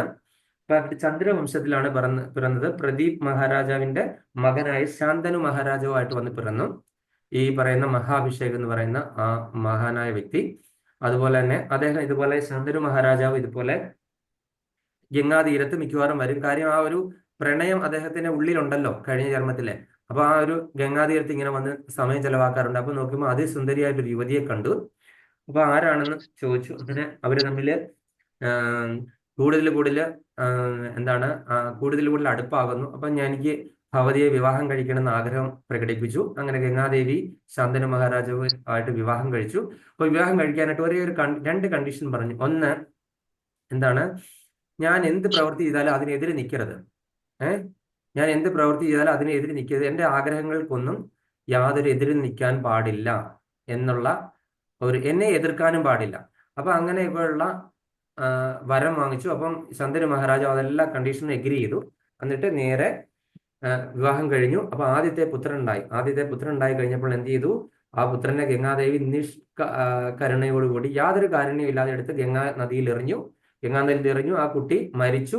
അത് കഴിഞ്ഞിട്ട് അവിടുന്ന് അപ്രത്യക്ഷമായി. രണ്ടാമത്തെ കുട്ടി ഉണ്ടായി. രണ്ടാമത്തെ കുട്ടി ഇതുപോലെ തന്നെ ചെയ്തു. ഇതേ സാഹചര്യം നമ്മൾ എവിടെ കണ്ടു? ഇതേപോലെ കുട്ടികൾ ഉണ്ടാകുക, അവർ മരിക്കുക, അത് എവിടെ കണ്ടു? ശ്രീകൃഷ്ണ അവതാരത്തിൽ കണ്ടു അല്ലെ? ദേവകി മാതാവിന് ഉണ്ടായ 6 കുട്ടികളെയും ഇതുപോലെ തന്നെ എന്ത് ചെയ്തു? കംസൻ നിഷ്കരണം വധിച്ചിട്ട് എന്ത് ചെയ്തു? 7ാമത്തെ കുട്ടി എന്ത് ചെയ്തു? സംഘർഷനെ ആവാഹിച്ചു കൊണ്ടുപോയി, യോഗമായ ആവാഹിച്ച് എവിടെ കൊണ്ടുപോയി? രോഹിണിയുടെ ഗർഭത്തില്, ഗോകുലത്തിൽ താമസിച്ചിരുന്ന രോഹിണിയുടെ ഗർഭത്തിൽ നിക്ഷേപിച്ചു. അങ്ങനെ 8ാമത്തെ പുത്രനായിട്ടാണ് ശ്രീകൃഷ്ണ ഭഗവാൻ വന്നത്. അപ്പൊ ഇവിടുത്തെ 8ാമത്തെ പുത്രൻ ആരാണെന്ന് നമുക്കിപ്പോ നോക്കാം. അങ്ങനെ 7 കുട്ടികളുടെ മൃത്യു നടന്നു കഴിഞ്ഞിരിക്കുന്നു. അങ്ങനെ 8ാമത്തെ കുട്ടി ഉണ്ടായി കഴിഞ്ഞപ്പോൾ ഭീഷ്മദേവർ ആ കുട്ടിയെ ഇങ്ങോട്ട് വാങ്ങിച്ചിട്ട് പറഞ്ഞു, ഈ കുട്ടിയെ ഭീഷ്മദേവരല്ല, ശാന്തനു മഹാരാജാവ്, ഈ കുട്ടിയെ ഞാൻ എറിയാനായിട്ട് സമ്മതിക്കില്ല എന്ന് പറഞ്ഞു. അപ്പൊ അങ്ങനെ പറഞ്ഞപ്പോൾ പറഞ്ഞു, നിങ്ങള് നമ്മളുടെ കല്യാണ സമയത്തുള്ള ഉടമ്പടി തെറ്റിച്ചിരിക്കുന്നു. അതുകൊണ്ട് ഞാൻ എന്ത് ചെയ്യും, നിങ്ങളെ വിട്ട് എന്നേക്കുമായി പോകാനായിട്ട് തുടങ്ങുവാണ് എന്ന് പറഞ്ഞു. എന്നിട്ട് ആ കുട്ടിയെ ഏൽപ്പിച്ചിട്ട് ഗംഗാദേവി പോകാൻ തുടങ്ങുമെന്ന് പറഞ്ഞു. ദേവി അവിടെ നിൽക്കൂ. ദേവി എന്തുകൊണ്ടാണ് അങ്ങനെ ചെയ്യുന്നത്? ഞാൻ ഈ കുട്ടിയെ കൊണ്ട് എന്ത് ചെയ്യും? കുട്ടിയുടെ മാതാവിനെ കുട്ടിയെ ചെറുപ്പകാലത്ത് വളർത്തേണ്ടത്. അപ്പൊ ഞാൻ ഈ കുട്ടിയെ കൊണ്ടുപോയിട്ട് എന്ത് ചെയ്യും? അതുകൊണ്ട് ദേവി എന്നെ സഹായിക്കണം. ദേവി വിട്ടുപോയിക്കോളൂ, ഞാൻ അത് എഗ്രി ചെയ്യുന്നു. പക്ഷെ ഈ കുട്ടിയുടെ കാര്യം ആരും നോക്കും? ഈ കുട്ടിയെ വിദ്യ അഭ്യസിപ്പിക്കണ്ടേ? ഇതിന് പ്രാഥമിക കാര്യങ്ങൾ, അങ്ങനത്തെ കാര്യങ്ങളെല്ലാം മനസ്സിലാക്കി കൊടുക്കേണ്ട ഒരു അമ്മയുടെ ധർമ്മമാണ്. അങ്ങനെ പറഞ്ഞ് ഈ ഗംഗാദേവി പറയുന്നു, ഞാൻ അങ്ങനെയാണെങ്കിൽ ഒരു കാര്യം ചെയ്യാം, ഈ കുട്ടിയെ കൊണ്ട് ദേവലോകത്ത് കൊണ്ട് വിദ്യ അഭ്യസിപ്പിക്കാം. അവിടുത്തെയുള്ള ദേവർഷിയുണ്ട്, അതുപോലെ തന്നെ ദേവഗുരു ബൃഹസ്പതി ഉണ്ട്, അങ്ങനെ പല പല ആചാര്യന്മാർ, സപ്തർഷികളുണ്ട്. അതുപോലെ അങ്ങനെ അവരെ കൊണ്ടൊക്കെ വിദ്യ അഭ്യസിപ്പിക്കാമെന്ന് പറഞ്ഞിട്ട് ഗംഗാദേവി ഈ കുട്ടിയെ കൊണ്ട് പോവുകയാണ്. അങ്ങനെ ദേവലോകത്ത് കൊണ്ട് ഈ കുട്ടിയെ വിദ്യ അഭ്യസിപ്പിച്ചു. അങ്ങനെ അവസാനം അസ്ത്രവിദ്യ അങ്ങനെയൊക്കെയുള്ള പഠിപ്പിക്കുന്നത് ആരാണ്? പരശുരാമനാണ് ഇദ്ദേഹത്തിനെ ഗുരുവായിട്ട് വന്ന് ഈ അസ്ത്രവിദ്യകളൊക്കെ പഠിപ്പിച്ചത്. അങ്ങനെ അസ്ത്രവിദ്യകളെല്ലാം പഠിപ്പിച്ചു. അത് കഴിഞ്ഞിട്ട് ഗംഗാദേവി ഈ കുട്ടിയെ കൊണ്ട് ഗംഗാതീരത്ത് വീണ്ടും വന്നു. 32 വയസ്സ് വരെ ദേവലോകത്തായിരുന്നു ഇദ്ദേഹം വിദ്യ അഭ്യസിച്ച്. എന്നിട്ട് 32ാമത്തെ വയസ്സിൽ ഈ ഗംഗാദേവി ഗംഗാതീരത്തേക്ക് കൊണ്ടുവന്നു കഴിഞ്ഞപ്പോഴത്തേനും ഇതേപോലെ പതിവ് പോലെ ഗംഗാതീരത്ത് വന്ന് ഇദ്ദേഹം ഇങ്ങനെ നോക്കി നിൽക്കുവായിരുന്നു ശാന്തനു മഹാരാജ. അപ്പൊ നോക്കി കഴിഞ്ഞപ്പോൾ അതിസുന്ദരനായ ഒരു യുവാവിനെ കണ്ടു. ആരാണെന്ന് മനസ്സിലായി. നോക്കി കഴിഞ്ഞപ്പോൾ ഗംഗാ നദി ഇങ്ങനെ ഒഴുകിക്കൊണ്ടിരിക്കുന്നത് ഈ ഡയറക്ഷനിലാണ്. അപ്പൊ ഈ യുവാവ് എന്ത് ചെയ്യുന്നു? അവിടുന്ന് അമ്പ ചെയ്തിട്ട് ഗംഗാ നദിയുടെ പ്രവാഹത്തെ തിരിച്ചുവിടുന്നു. എതിർ ദിശയിലേക്ക്. അപ്പം ഈ ശാന്തനു മഹാരാജന് കണ്ടപ്പോൾ അതിശയോക്തി തോന്നി. ഇത്രയും വിദ്യ അഭ്യസിച്ച ഒരാളോ, ശസ്ത്രവിദ്യ അഭ്യസിച്ച ഗംഗാ നദിയുടെ പ്രവാഹത്തെ തടുക്കാൻ ആരെ കൊണ്ട് പറ്റും? മഹാദേവനാണ് ആകെ പ്രാപ്തിയായിട്ടുള്ളത്. അപ്പം മഹാദേവന് തുല്യമായിട്ടൊരു വ്യക്തിയോ? അപ്പൊ ഗംഗാ നദിയുടെ പ്രവാഹത്തെയൊക്കെ തിരിച്ചുവിടാന്ന് കഴിഞ്ഞാൽ അത് അതിദുഷ്കരമാണ്. അപ്പൊ ഇങ്ങനെ നോക്കിയിരുന്ന സമയത്ത് ഗംഗാദേവി അവിടെ പ്രത്യക്ഷപ്പെട്ടിട്ട് പറഞ്ഞു, ഇതാണ് അങ്ങയുടെ പുത്രനായ ദേവവ്രതൻ. അതായത് ദേവകളെല്ലാം വിദ്യ അഭ്യസിച്ചുകൊണ്ട് ഇദ്ദേഹത്തിന് ദേവവ്രതൻ എന്നുള്ള പേരാണ് കിട്ടിയത്. 32 വർഷം ഞാൻ അങ്ങ് ആവശ്യപ്പെട്ട പോലെ തന്നെ വിദ്യയെല്ലാം അഭ്യസിച്ചിട്ട് ഞാൻ അവനെ ഒരു യുവാവായിട്ട് ഞാൻ അങ്ങേ തിരിച്ചേൽപ്പിക്കുകയാണ് എന്ന് പറഞ്ഞിട്ട് തിരിച്ചേൽപ്പിച്ചു ദേവവ്രതനെ. അങ്ങനെ ദേവവ്രതനെയും കൊണ്ട് എവിടെ വരുവാണ്? ഈ പറയുന്ന ഹസ്തിനപുരിയിലേക്ക് വരുവാണ് ഇത് പറയുന്ന ശാന്തനു മഹാരാജാവ്. അങ്ങനെ വന്ന് കഴിഞ്ഞ സമയത്ത് ഇദ്ദേഹം 32 വർഷമായിട്ട് എന്താണ് ഈ പറയുന്ന വിവാഹമൊന്നും കഴിച്ചില്ല. രാജാക്കന്മാരൊക്കെ പണ്ട് 4ഉം 5ഉം ഒക്കെ വിവാഹം കഴിക്കുന്നവരാണ്. അപ്പൊ ഇങ്ങനെ ഇദ്ദേഹം വീണ്ടും ഗംഗാനദിയുടെ തീരത്ത് ഇങ്ങനെ വിശ്രമിക്കുന്ന സമയത്ത് നോക്കിയപ്പോൾ ഒരു കടത്തുകാരിയായിട്ടുള്ള ഒരു യുവതിയെ കണ്ടു. അതിസുന്ദരിയായിട്ടുള്ള ഒരു യുവതി. ഇപ്പം ആ യുവതിയുടെ പേരെന്താണെന്ന് ചോദിച്ചപ്പോൾ പറഞ്ഞു സത്യവതി എന്നാണെന്ന് പറഞ്ഞു. അപ്പൊ അങ്ങനെയാണെങ്കിൽ എനിക്ക് യുവതിയെ വിവാഹം കഴിക്കണമെന്ന് ആഗ്രഹമുണ്ട് എന്നൊക്കെ പറയുന്നു. അപ്പം ഈ യുവതി പറയുന്നു അതെന്റെ അച്ഛനോട് ചോദിക്കാതെ പറ്റില്ല, അവർ ഈ കടത്തുകാരാണ്, മുക്കുവരാണ്. അപ്പൊ അങ്ങനെയാണ് ഈ വള്ളം കടത്തുന്നവരാണ് ഗംഗാനദിക്ക് കുറുകെ. അപ്പൊ ഈ സത്യവതി ആരാണെന്ന് ഞാൻ പെട്ടെന്ന് പറഞ്ഞേക്കാം. സത്യവതി എല്ലാവർക്കും അറിയാവുന്നതാണ്. അപ്പൊ ഈ സത്യവതിയുടെ ആ ഒരു കഥ വരുന്നത്, ഉപരിചരൻ എന്നുള്ള ഒരു രാജാവ് വനാന്തരത്തിൽ ഇരുന്ന സമയത്ത് അദ്ദേഹത്തിന്റെ ആ ഒരു ജീവനാംശം, ആ ജീവബീജം ഒരു ഒരു ഇലക്കുമ്പിളിൽ അദ്ദേഹം എടുത്തു.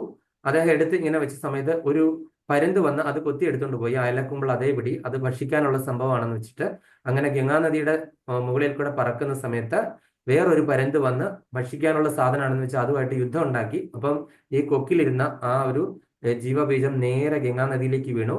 ആ ഗംഗാനദിയിലേക്ക് വീണ മാത്രമേ ഒരു വലിയ മത്സ്യം വന്ന് അതിനെ വിഴുങ്ങി. അപ്പൊ ഈ മത്സ്യം എന്ത് ചെയ്തു? ഗർഭാവതിയായി, മത്സ്യം ഗർഭസ്ഥയായി. അങ്ങനെ മത്സ്യം ഗർഭസ്ഥയായി മത്സ്യത്തെ മുക്കുവൻ എന്ത് ചെയ്തു? വലയിട്ട് പിടിച്ചു. വലയിട്ട് പിടിച്ചിട്ട് ഈ മത്സ്യത്തിന്റെ വയറ് വല്ലാതെ വീർത്തിരിക്കുന്നതുകൊണ്ട് വയറ് കീറി നോക്കിയപ്പോൾ അതിസുന്ദരിയായിട്ടുള്ള യുവതിയെ കിട്ടി.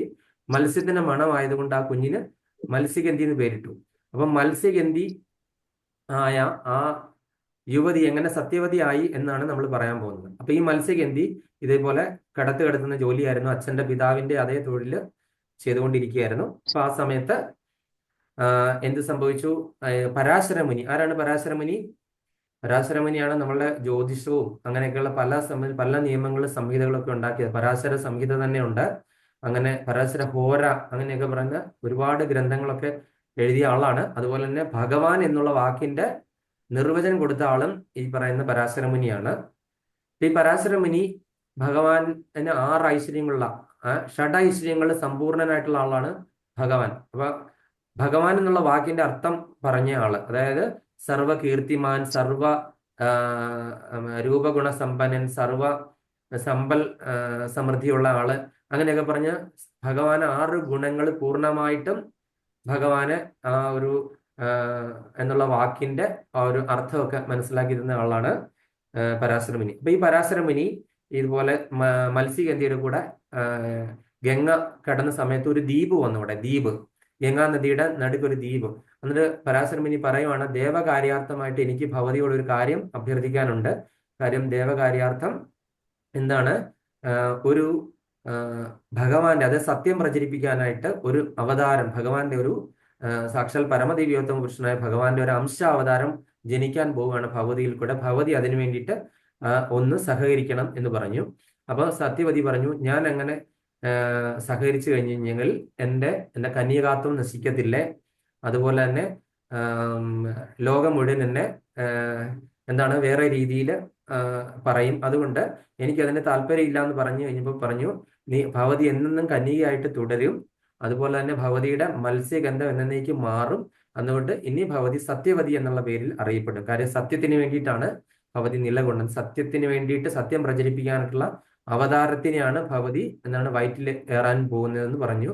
ഉടനെ തന്നെ എന്ത് ചെയ്യുന്നു? ആ ദ്വീപില് ഒരു പുകമറ സൃഷ്ടിക്കുന്നു.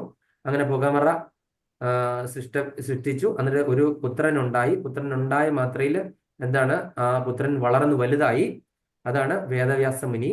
അപ്പൊ അദ്ദേഹത്തിന് ദ്വീപിൽ വെച്ചിട്ടുണ്ടായത് കൊണ്ട് ദ്വൈപായനൻ എന്നുള്ള പേര് കിട്ടി.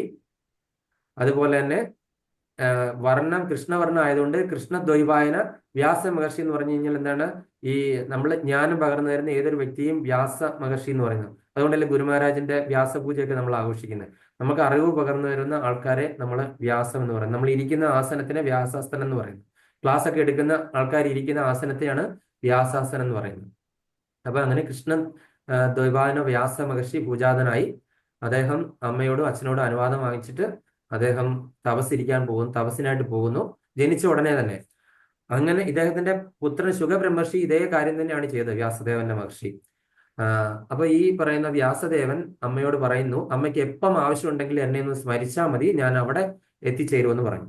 അങ്ങനെ അമ്മയുടെ അനുവാദം മേടിച്ചിട്ട് പോകുന്നു. അങ്ങനെ ആ സത്യവതിയാണ് ഇപ്പൊ ശാന്തനു മഹാരാജാവ് കണ്ടുമുട്ടിയത്. ശാന്തനു മഹാരാജാവ് പറയുമ്പോൾ അച്ഛനോട് ചോദിക്കണമെന്ന് സത്യവതി പറഞ്ഞു വിവാഹത്തിന്റെ കാര്യം. അങ്ങനെ അച്ഛനോട് ചോദിച്ചപ്പോൾ അച്ഛൻ സ്വീകാര്യമല്ല.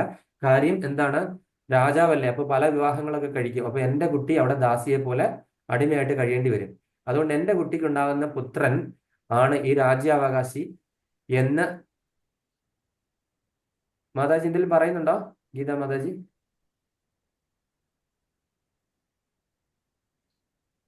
എന്നോടാണോ പറഞ്ഞത് അതോ അവിടെ പറഞ്ഞാണോ? ഓക്കെ, ഞാൻ കേൾക്കുന്നില്ല, മ്യൂട്ടിലായതുകൊണ്ട്. അപ്പൊ അങ്ങനെ എന്റെ എന്റെ പുത്രന് രാജ്യാവകാശം വേണമെന്ന് പറഞ്ഞു, അതായത് സത്യവതിയുടെ പുത്രന്. അപ്പൊ ഉടനെ ഈ പറയുന്ന ഈ തോണി കടത്തുകാരൻ ആയിട്ടുള്ള ആ വ്യക്തി പറയുന്നു ശാന്തനു മഹാരാജാവിനോട്, അതെങ്ങനെ സാധിക്കും? അങ്ങേക്ക് ഒരു പ്രായപൂർത്തിയായ മകനില്ലേ, അവൻ വിവാഹിതനായി കഴിഞ്ഞാൽ അവന്റെ കുട്ടിക്കല്ലേ ഉള്ളൂ രാജ്യ അവകാശം കിട്ടുള്ളൂ. അപ്പൊ അങ്ങനെ പറഞ്ഞു കഴിഞ്ഞപ്പോഴത്തേക്കിനും ശാന്തനു മഹാരാജൻ ആകെ വിഷമായി. ശാന്തനു മഹാരാജ് തിരിച്ചു പോകുന്നു, ആകെ ദുഃഖിതനായിട്ടിരിക്കുന്നു. ഇപ്പൊ മന്ത്രിമാരൊക്കെ ഒന്ന് വിവരം അന്വേഷിച്ചപ്പോൾ കാര്യം പറയുന്നു. അത് ദേവവ്രതൻ ഒളിഞ്ഞു നിന്ന് കേൾക്കുന്നു. അപ്പൊ ഉടനെ തന്നെ സത്യവതിയുടെ പിതാവിനെ കാണാനായിട്ട് പോയി.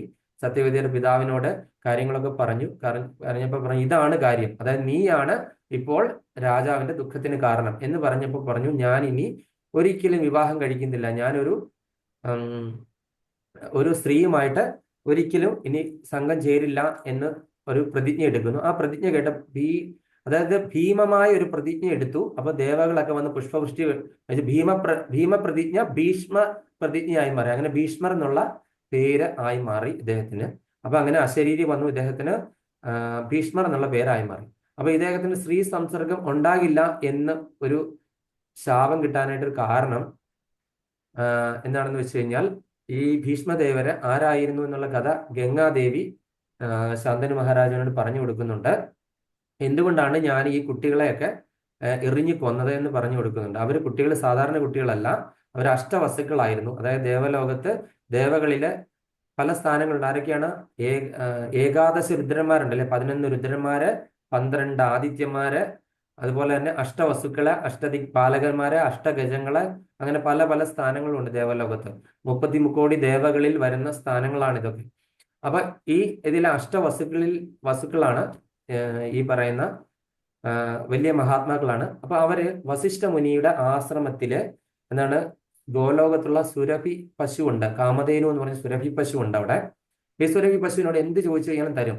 ഇപ്പൊ ഒരു 10,000 ഋഷികൾ ഒരുമിച്ച് വസിഷ്ഠ മുനിയുടെ ആശ്രമത്തിലേക്ക് വരുവാണെങ്കിൽ അവർക്ക് വേണ്ട ഭക്ഷണങ്ങളൊക്കെ കൊടുക്കും. സുരഭി മാതാവ് അത്ര മെർസിഫുൾ ആണ്. അപ്പൊ അങ്ങനെ ഈ സുരഭി പശു നെ കണ്ടപ്പോൾ ഈ പറയുന്ന അഷ്ടവസ്തുക്കളെല്ലാം ആകൃഷ്ടരായി. അപ്പൊ അവര് ഈ വസിഷ്ഠ മുനി ഒരു യാഗം നടത്തിക്കൊണ്ടിരിക്കുകയാണ്. ഇതേ സുരഭി പശുവിനെ വിശ്വാമിത്രനും അതുപോലെ തന്നെ ഇന്ദ്രദേവനും ഒക്കെ അടിച്ചുകൊണ്ട് പോകാനായിട്ട് നേരത്തെ നോക്കിയിട്ടുള്ളതാണ്. അതൊരു വേറൊരു സ്റ്റോറിയാണ്, അതിലേക്ക് പോകുന്നില്ല. അങ്ങനെ ഇതിന്റെ ഗൂഢാലോചനകളൊക്കെ നടത്തി. ആരാണ് ഇതിനു വേണ്ടിയിട്ട് ആവശ്യപ്പെട്ടത്? 8ാമത്തെ വസുവായ ആരായിരുന്നു? 8ാമത്തെ വസു ഓർമ്മയുണ്ടോ പേര്? ദ്യോവ്. വേറൊരു പേരും കൂടെ ഉണ്ട്, അദ്ദേഹത്തിന് പ്രഭാസ് എന്നോ അങ്ങനെ എന്തോ ഒരു പേരുണ്ട്. അപ്പൊ ഈ ദ്യോവ് എന്ന് പറയുന്ന വസുവാണ് ഇതിനു വേണ്ടിയിട്ട് ഗൂഢാലോചന നടത്തിയ കാര്യം. ഭാര്യയുടെ ഉപദേശപ്രകാരം, അല്ലെ, ഒരു സ്ത്രീയുടെ ഉപദേശപ്രകാരമാണ് ഇതിന്റെ ഗൂഢാലോചന. അപ്പൊ മറ്റ് വസ്തുക്കളെല്ലാം കൂടി ഇതിനെ എങ്ങനെ അടിച്ചുകൊണ്ട് പോകണം എന്നുള്ള ഗൂഢാലോചനയൊക്കെ നടത്തി. ഇതേ സമയത്ത് എന്ത് ചെയ്തു? വസിഷ്ഠ മുനി കണ്ണ് തുറന്ന് നോക്കുമ്പോൾ കാണുന്നത് ഈ പശുവിനെ ഇവര് മോഷ്ടിച്ചുകൊണ്ട് പോകാൻ ശ്രമിക്കുന്നതാണ്. അപ്പൊ വസിഷ്ഠ മുനി ശാപം കൊടുത്തു, നിങ്ങൾ എല്ലാവരും എന്താണ് മർത്യലോകത്ത് അല്ലെങ്കിൽ ഭൂലോകത്ത് ജനിക്കാനിടയാകട്ടെ. അപ്പൊ ഇവരെല്ലാവരും ക്ഷമാപണ യാചിച്ചു. അപ്പം പറഞ്ഞു, ഈ ഗൂഢാലോചന നടത്തിയിൽ പങ്കെടുത്ത 7 പേരും എന്ത് ചെയ്യും? ഭൂലോകത്തിൽ ജനിച്ചതിന് ശേഷം പെട്ടെന്ന് തന്നെ അവർ തിരിച്ചു പോരും. അവര് ജനിച്ച ഉടനെ തന്നെ ജന്മമാത്രയിൽ തന്നെ തിരിച്ചു പോരും. പക്ഷെ ഇതിന് മെയിനായിട്ട് സൂത്രധാരനായിട്ടുള്ള എന്ത് ചെയ്യുന്ന ആ ദ്യോ എന്ന് പറയുന്ന ആൾക്ക് എന്താണ് സംഭവിക്കുന്നത്? അത് അനേക വർഷം ഈ ഭൂലോകത്ത് ജീവിച്ചിരിക്കേണ്ടി വരും. അനേക തലമുറകളുടെ പാപങ്ങളും ദോഷങ്ങളും ദുഃഖങ്ങളും ഒക്കെ പങ്കെടുക്കേണ്ടി വരും, അനുഭവിക്കേണ്ടി വരും. അതുപോലെ തന്നെ ഒരിക്കലും അദ്ദേഹത്തിന് സ്ത്രീ സംസർഗം ഉണ്ടാകില്ല. കാര്യം ഒരു സ്ത്രീ കാരണമാണ് അദ്ദേഹത്തിന് ഇത് സംഭവിച്ചത്. അതുകൊണ്ട് ഒരു സ്ത്രീ സംസർഗം എന്ന് പറയുന്ന ഒരു സംഭവമേ ഉണ്ടാകില്ല. അതുപോലെ തന്നെ സാക്ഷാൽ ഭഗവാന്റെ കൃപ കൊണ്ട് അദ്ദേഹത്തിന് തിരിച്ച് സ്വന്തം സ്ഥാനത്തേക്ക് തിരിച്ചു പോരാനായിട്ട് സാധിക്കുമെന്നും പറഞ്ഞു. അപ്പൊ ഇതാണ് ഭീഷ്മദേവർക്ക് സ്ത്രീ സംസർഗം ഉണ്ടാകാതിരിക്കാനുള്ള കാരണം, ശാപം. അങ്ങനെ മറ്റുള്ള 7 കുട്ടികളും എന്താണ് ജനിച്ച ഉടൻ തന്നെ തിരിച്ചുപോയി അഷ്ടവസ്തുക്കളുടെ സ്ഥാനത്തേക്ക് തന്നെ. അങ്ങനെ 8ാമത്തെ ആളായ ദ്യോ എന്ന് പറയുന്ന ആളാണ് ഇപ്പൊ ഭീഷ്മദേവരായിട്ട് അവതരിച്ചിരിക്കുന്നത്. അപ്പൊ ഭീഷ്മദേവരുടെ ഈ പ്രതിജ്ഞയൊക്കെ അറിഞ്ഞ് ശാന്തനു മഹാരാജാവ് അദ്ദേഹത്തിന് ഒരു വരദാനം കൊടുത്തു. അതാണ് എന്താണ് ഇച്ഛാമൃത്യു. ഇച്ഛാമൃത്യു എന്ന് വരദാനം കൊടുത്തു. അതായത് ഒരു പിതാവിന് വേണ്ടി ഒരു പുത്രൻ ഇങ്ങനെ എന്താണ് നിത്യബ്രഹ്മചാരിയായിട്ട് ഇരിക്കുമെന്നുള്ള ഒരു ശപഥം ചെയ്തു. അങ്ങനെയുള്ള ബാക്കിയുള്ള കഥകൾ ഞാൻ പറഞ്ഞിട്ടുള്ളതാണ്. അംബ, അംബിക, അംബാലിക അല്ലേ. സത്യവതിക്ക് 2 മക്കളുണ്ടായി, ചിത്രാംഗതൻ, വിചിത്രവീര്യൻ. ഞാനത് ഒരുപാട് തവണ പറഞ്ഞിട്ടുള്ളതാണ്. അങ്ങനെ ചിത്രാംഗതൻ പേരുള്ള ഗന്ധർവന്റെ ശാപത്താൽ മരിക്കപ്പെട്ടു. പിന്നെ വിചിത്രവീര്യന് വേണ്ടിയിട്ട്, വിചിത്രവീര്യൻ എന്ന് പറഞ്ഞു കഴിഞ്ഞാൽ ഒരു ഒരു പ്രത്യേക സ്വഭാവമാണ്, രാജ്യഭാരം അങ്ങനെയൊന്നും താല്പര്യമില്ല. അങ്ങനെ വിചിത്രവീര്യന് വേണ്ടിയിട്ട് എന്താണ് കന്യാകുമാരി സ്വയംവരം നടക്കുന്ന ആ ഒരു മണ്ഡപത്തിൽ ചെന്നിട്ട് അവിടുന്ന് എന്ത് ചെയ്യുന്നു, അവിടുന്ന് ഭീഷ്മദേവരാണ് അവിടുന്ന് കടത്തിക്കൊണ്ട് പോരുന്നത്. അങ്ങനെ അതിൽ അംബ തിരിച്ചു പോയി ശ്യാലൻ എന്നുള്ള ആളെ ഞാൻ പ്രേമിക്കുന്നുണ്ട്, അങ്ങനെ പ്രണയിക്കുന്നുണ്ടെന്ന് പറഞ്ഞ് തിരിച്ചുപോയി. പക്ഷെ ശ്യാലൻ ഭീഷ്മദേവര് പിടിച്ചുകൊണ്ട് പോയി എന്ന് പറഞ്ഞിട്ട് തിരിച്ചു വരുന്നു. അങ്ങനെ വിചിത്രവീര്യന് അകാലത്തിൽ മരണപ്പെട്ടു. അവർക്ക് കുട്ടികളൊന്നുമില്ല. ആ ഒരു സമയത്താണ് സത്യവതി എന്ത് ചെയ്ത് തന്റെ ആദ്യപുത്രനായ വേദവ്യാസ മഹർഷിയെ വിളിച്ചു വരുത്തുന്നത്. അങ്ങനെ വേദവ്യാസ മഹർഷിയെ കണ്ടപ്പോൾ അംബിക എന്ത് ചെയ്തു, കണ്ണടയ്ക്കുന്നു. അങ്ങനെ അംബികയ്ക്കുണ്ടായ പുത്രൻ അന്ധനായി ജനിക്കുന്നു. അതുപോലെ അംബാലിക എന്ത് ചെയ്തു, വിളറി വെളുത്ത് ഉള്ള ആ ഭാവത്തിൽ വന്നു. അങ്ങനെ അംബാലികയ്ക്കുണ്ടായ പുത്രൻ പാണ്ഡു, ജന്മനാ പാണ്ഡുള്ള ഒരാളായിട്ട് ജനിച്ചു. അങ്ങനെ ദാസി നല്ല സേവയൊക്കെ ചെയ്തപ്പോൾ ദാസിക്കുണ്ടായ പുത്രൻ വിതുരനായിട്ട്, നല്ല നയതന്ത്രജ്ഞനായിട്ട്, രാഷ്ട്രതന്ത്രമൊക്കെ പഠിച്ച അത്രയും ജ്ഞാനമുള്ള ഒരു വ്യക്തിയായിട്ട് പിറന്നു വിതുരൻ. അപ്പൊ ആ വിതുരനും ധൃതരാഷ്ട്രനും ഒക്കെ എന്തൊക്കെയായിരുന്നു, ആരായിരുന്നു എന്നുള്ളത് നമ്മൾ നേരത്തെ പഠിച്ചു. അവരുടെ പൂർവ്വജന്മം ആരായിരുന്നു എന്നൊക്കെ നമ്മൾ പലതവണ പറഞ്ഞതാണ്. അങ്ങനെ അവരുടെ ആ ഒരു പിന്നെ നമ്മൾ അരക്കില്ലത്തിൽ ഇടുന്നതും, ഇവർക്ക് ഗാന്ധാരി, കുന്തി, ഇവർക്ക് 100 പുത്രന്മാരുണ്ടാകുന്നതും അങ്ങനെയൊക്കെയുള്ള എല്ലാ കഥകളും നിങ്ങൾക്ക് എല്ലാവർക്കും അറിയാവുന്നതാണ്. അതിലേക്ക് ഞാൻ പോകുന്നില്ല. അങ്ങനെ ഈ ഭീഷ്മദേവര് ഇവരുടെ ഈ ഹസ്തിനപുരത്തെ സംരക്ഷിച്ചു കൊള്ളാവുന്ന സത്യവതിക്കും അതുപോലെ തന്നെ ശന്തനു മഹാരാജനും വാക്ക് കൊടുത്തിട്ടുണ്ടായിരുന്നു. അപ്പൊ അതിന്റെ പുറത്താണ് ഈ ഭീഷ്മദേവർ ഈ അധർമ്മത്തിന് കൂട്ടി നിൽക്കേണ്ടി വന്നത്, ഈ ദുര്യോധനന്റെ ഒക്കെ പക്ഷത്ത് നിൽക്കേണ്ടി വന്നത്. അപ്പം വളരെയധികം വിഷമം ഉണ്ടെങ്കിലും ഈ പറയുന്ന അധർമ്മത്തിന് കൂട്ടി നിൽക്കേണ്ടി വരുന്ന ഒരു അവസ്ഥയായിരുന്നു അദ്ദേഹത്തിന്. അങ്ങനെ ഈ ദ്രൗപദിയുടെ വസ്ത്രാക്ഷേപം നടന്നപ്പോൾ മൗനമായിട്ട് നിൽക്കേണ്ടി വന്നു. അങ്ങനെ ഒരുപാട് യാതനകളൊക്കെ സഹിച്ച ഒരു വ്യക്തിയായിരുന്നു ഭീഷ്മദേവര്. അങ്ങനെ ഈ യുദ്ധമുഖത്തെത്തി 10ാം ദിവസമാണ് ഭീഷ്മദേവരുടെ മൃത്യു സംഭവിക്കുന്നത്. അപ്പം ഭീഷ്മദേവരുടെ മൃത്യുവിന് വേണ്ടിയിട്ട് ആരാണ് അംബ എന്ത് ചെയ്തു? അംബ ഒരുപാട് കാര്യങ്ങൾ ചെയ്തു. ഭീഷ്മദേവര് വിവാഹ അഭ്യർത്ഥന നിരസിച്ചു കഴിഞ്ഞപ്പോൾ അംബ എന്ത് ചെയ്തു? പരശുരാമനെ ചെന്ന് കാണുന്നു. പരശുരാമനോട് പ്രാർത്ഥിച്ചു കഴിയുമ്പോൾ പരശുരാമൻ പറഞ്ഞു, ഞാൻ ഭീഷ്മരെ കൊണ്ട് സമ്മതിപ്പിക്കാമെന്ന് പറയുന്നു. ഭീഷ്മരെ സമ്മതിച്ചില്ല വിവാഹത്തിന്. അപ്പൊ അവര് തമ്മിൽ യുദ്ധമാകുന്നു. അങ്ങനെ യുദ്ധത്തിൽ ആരും ജയിക്കാത്ത അവസ്ഥ വരുന്നു. ദേവകൾ വന്ന് ഇദ്ദേഹം പശുപതാസ്ത്രം പ്രയോഗിച്ച സമയത്ത് ദേവകൾ വന്ന് തടഞ്ഞു ഭീഷ്മദേവരെ. അങ്ങനെ ഗുരുവിനെതിരെ പശുപതാസ്ത്രം മഹാദേവന്റെ വരദാനം ആയിട്ട് കിട്ടിയ അസ്ത്രം പ്രയോഗിക്കാൻ പാടില്ല എന്ന് പറയുന്നു. അങ്ങനെ ആ യുദ്ധം അവിടെ അവസാനിക്കുന്നു. അങ്ങനെ പരശുരാമൻ അംബയോട് മാപ്പ് അപേക്ഷിക്കുന്നു. അതായത് ഈ വാക്ക് പറഞ്ഞിട്ട് വാക്ക് പാലിക്കാൻ പറ്റിയില്ലല്ലോ. കാര്യം ഭീഷ്മദേവരെ 28 ദിവസം നീണ്ടുന്ന യുദ്ധത്തിൽ പരാജയപ്പെടുത്താണ്ട് പറ്റിയില്ല. അങ്ങനെ മഹാദേവനെ പ്രാർത്ഥിക്കുന്നു അംബ. മഹാദേവനെ പ്രാർത്ഥിച്ചു കഴിഞ്ഞപ്പോൾ മഹാദേവൻ ഒരു മാല വരദാനം കൊടുത്തു. ഈ മാല ഇടുന്ന വ്യക്തി ആയിരിക്കും എന്താണ് ഭീഷ്മദേവരെ വധിക്കുന്നത് എന്ന് പറയുന്നു. അങ്ങനെ ഈ മാലയായിട്ട് നീ അടുത്ത ജന്മത്തിൽ നീ അഗ്നിപ്രവേശം ചെയ്യൂ. അടുത്ത ജന്മത്തിൽ നീ എന്താണ് ഒരു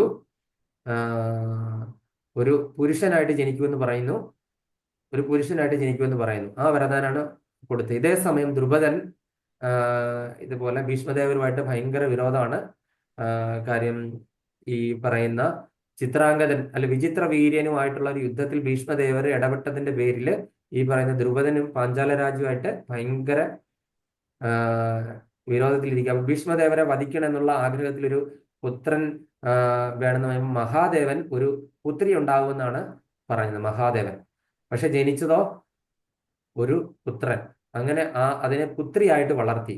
അത് ശിഖണ്ഡിയായിട്ട് വളർത്തി. അങ്ങനെ നോക്കി വൈരുദ്ധ്യം. മഹാദേവന്റെ അനുഗ്രഹം അവർക്കുണ്ടായിരുന്നു. മഹാദേവനെ പ്രാർത്ഥിച്ചു. അപ്പൊ അങ്ങനെ ഭീഷ്മദേവരെ വധിക്കാനായിട്ട് ഒരു പുത്രിയാണ് വരുന്നതെന്ന് പറഞ്ഞു. അത് സ്ത്രീ മാത്രമേ ഉള്ളൂ, സ്ത്രീക്ക് മാത്രമേ വധിക്കാൻ പറ്റുള്ളൂ അല്ലെ ഭീഷ്മദേവരെ. അപ്പൊ അങ്ങനെ അപ്പൊ അങ്ങനെ ആ ഒരു മാലയൊക്കെ ആയിട്ട് ശിഖണ്ഡി അവിടെ പുനർജനിക്കുന്നു, അംബ പുനർജനിക്കുന്നു. അങ്ങനെ ആ, വീണ്ടും ആ, ഇതുപോലെ തന്നെ ഇദ്ദേഹം യജ്ഞം ചെയ്യുന്നു. അതായത് ഈ പറയുന്ന അതിനിടയ്ക്ക് ഈ ദ്രോണാചാര്യരും ദ്രുപദരും തമ്മിൽ ഒരു യുദ്ധമൊക്കെ ഉണ്ടായി. ആ യുദ്ധത്തിൽ ശിഖണ്ഡിയെ പരാജയപ്പെടുത്തുന്നു. ആര് ഈ പറയുന്ന ഈ ദുര്യോധനൻ തന്നെ. അങ്ങനെ പരാജയപ്പെടുത്തുന്ന സമയത്ത് ഈ പാണ്ഡവർ വന്നിട്ട് ഈ പറയുന്ന ചക്രവ്യൂഹമൊക്കെ ഭേദിച്ചിട്ട് ഈ പറയുന്ന ദ്രുപദനെ പരാജയപ്പെടുത്തുന്ന ഒരു സമയത്ത് ആ, ഈ ദ്രുപദന് മനസ്സിലായി ഈ പറയുന്ന ശിഖണ്ഡിയെ കൊണ്ട് ഇവരെ ഒന്നും ചെയ്യാൻ പറ്റില്ല എന്ന് മനസ്സിലായി. അദ്ദേഹം വീണ്ടും യജ്ഞം ചെയ്യുന്നു. അങ്ങനെ യജ്ഞം ചെയ്ത് ദേവന്മാരുടെ വരപ്രസാദം കൊണ്ട് ഒരു പുത്രനും ഉണ്ടാകുന്നു, ഒരു പുത്രിയും ഉണ്ടാകുന്നു. ആ പുത്രൻ ആരാണ്? ദൃഷ്ടദ്യുമ്നൻ. പുത്രി ആരാണ്? ദ്രൗപദി. അങ്ങനെ യജ്ഞകുണ്ടത്തിൽ നിന്നുണ്ടായ 2 മക്കളാണ്.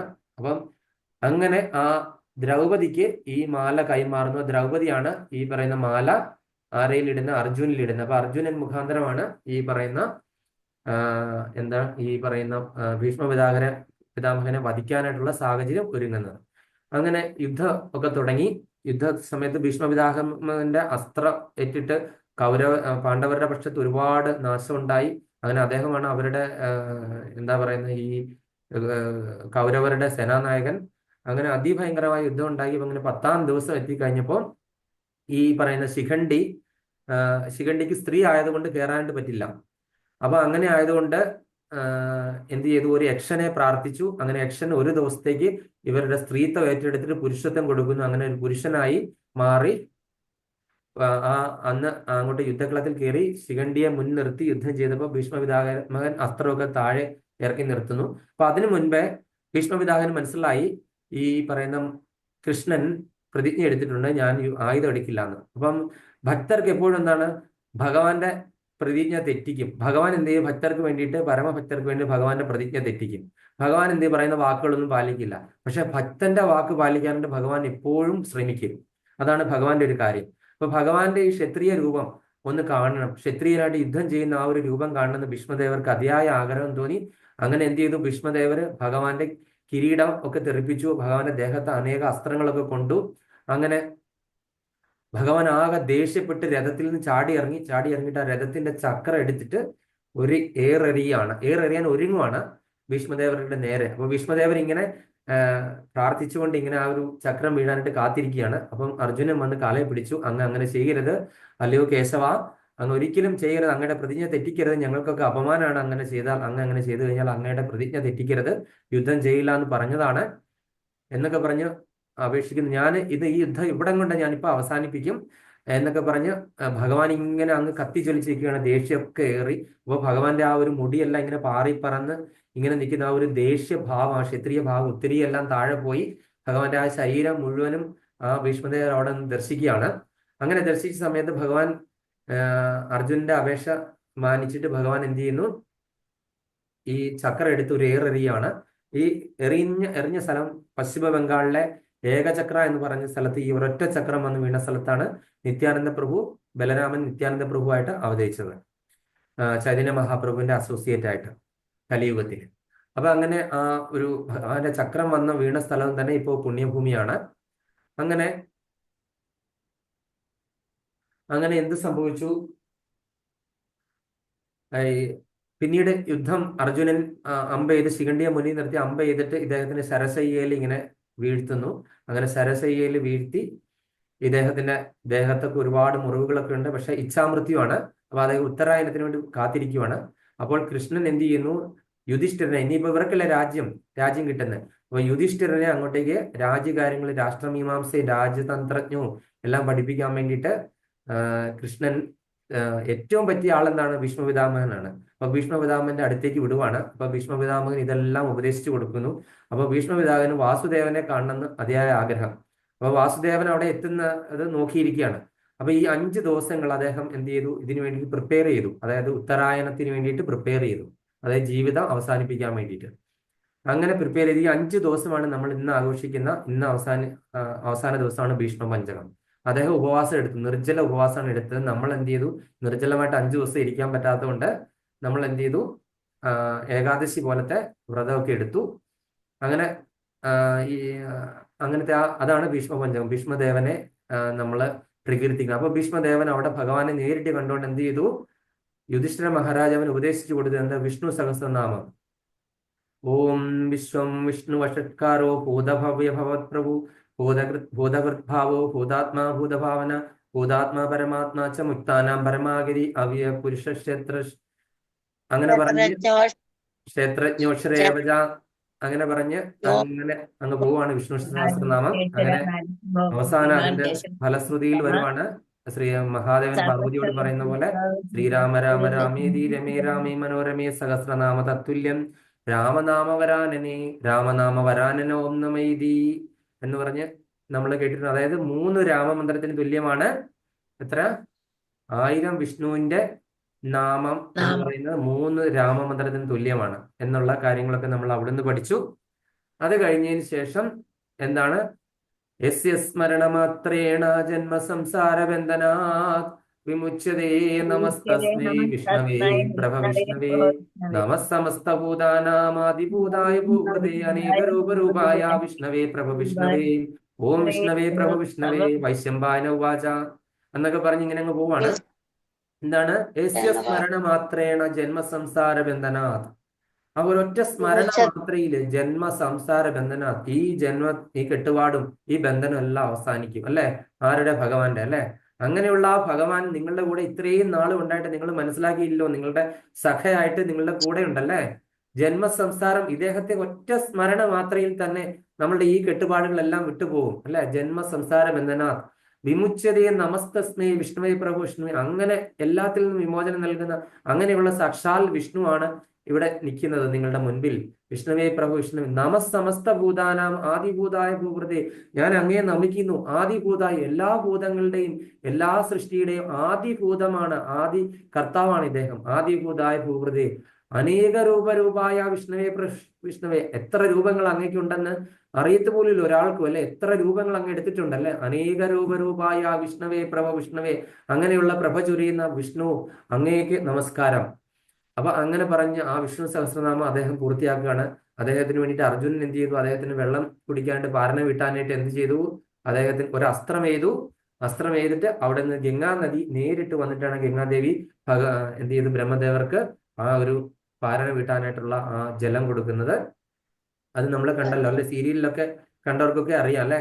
ആ ഒരു ഭീഷ്മദേവർക്ക് ദാഹം അനുഭവിച്ചു കഴിയുമ്പോൾ ഗംഗാദേവി തന്നെ നേരിട്ട് വന്ന് ആ ഒരു വെള്ളം കൊടുക്കുക. അതിന് അർജുനനെ കൊണ്ടാണ് പറ്റിയത്.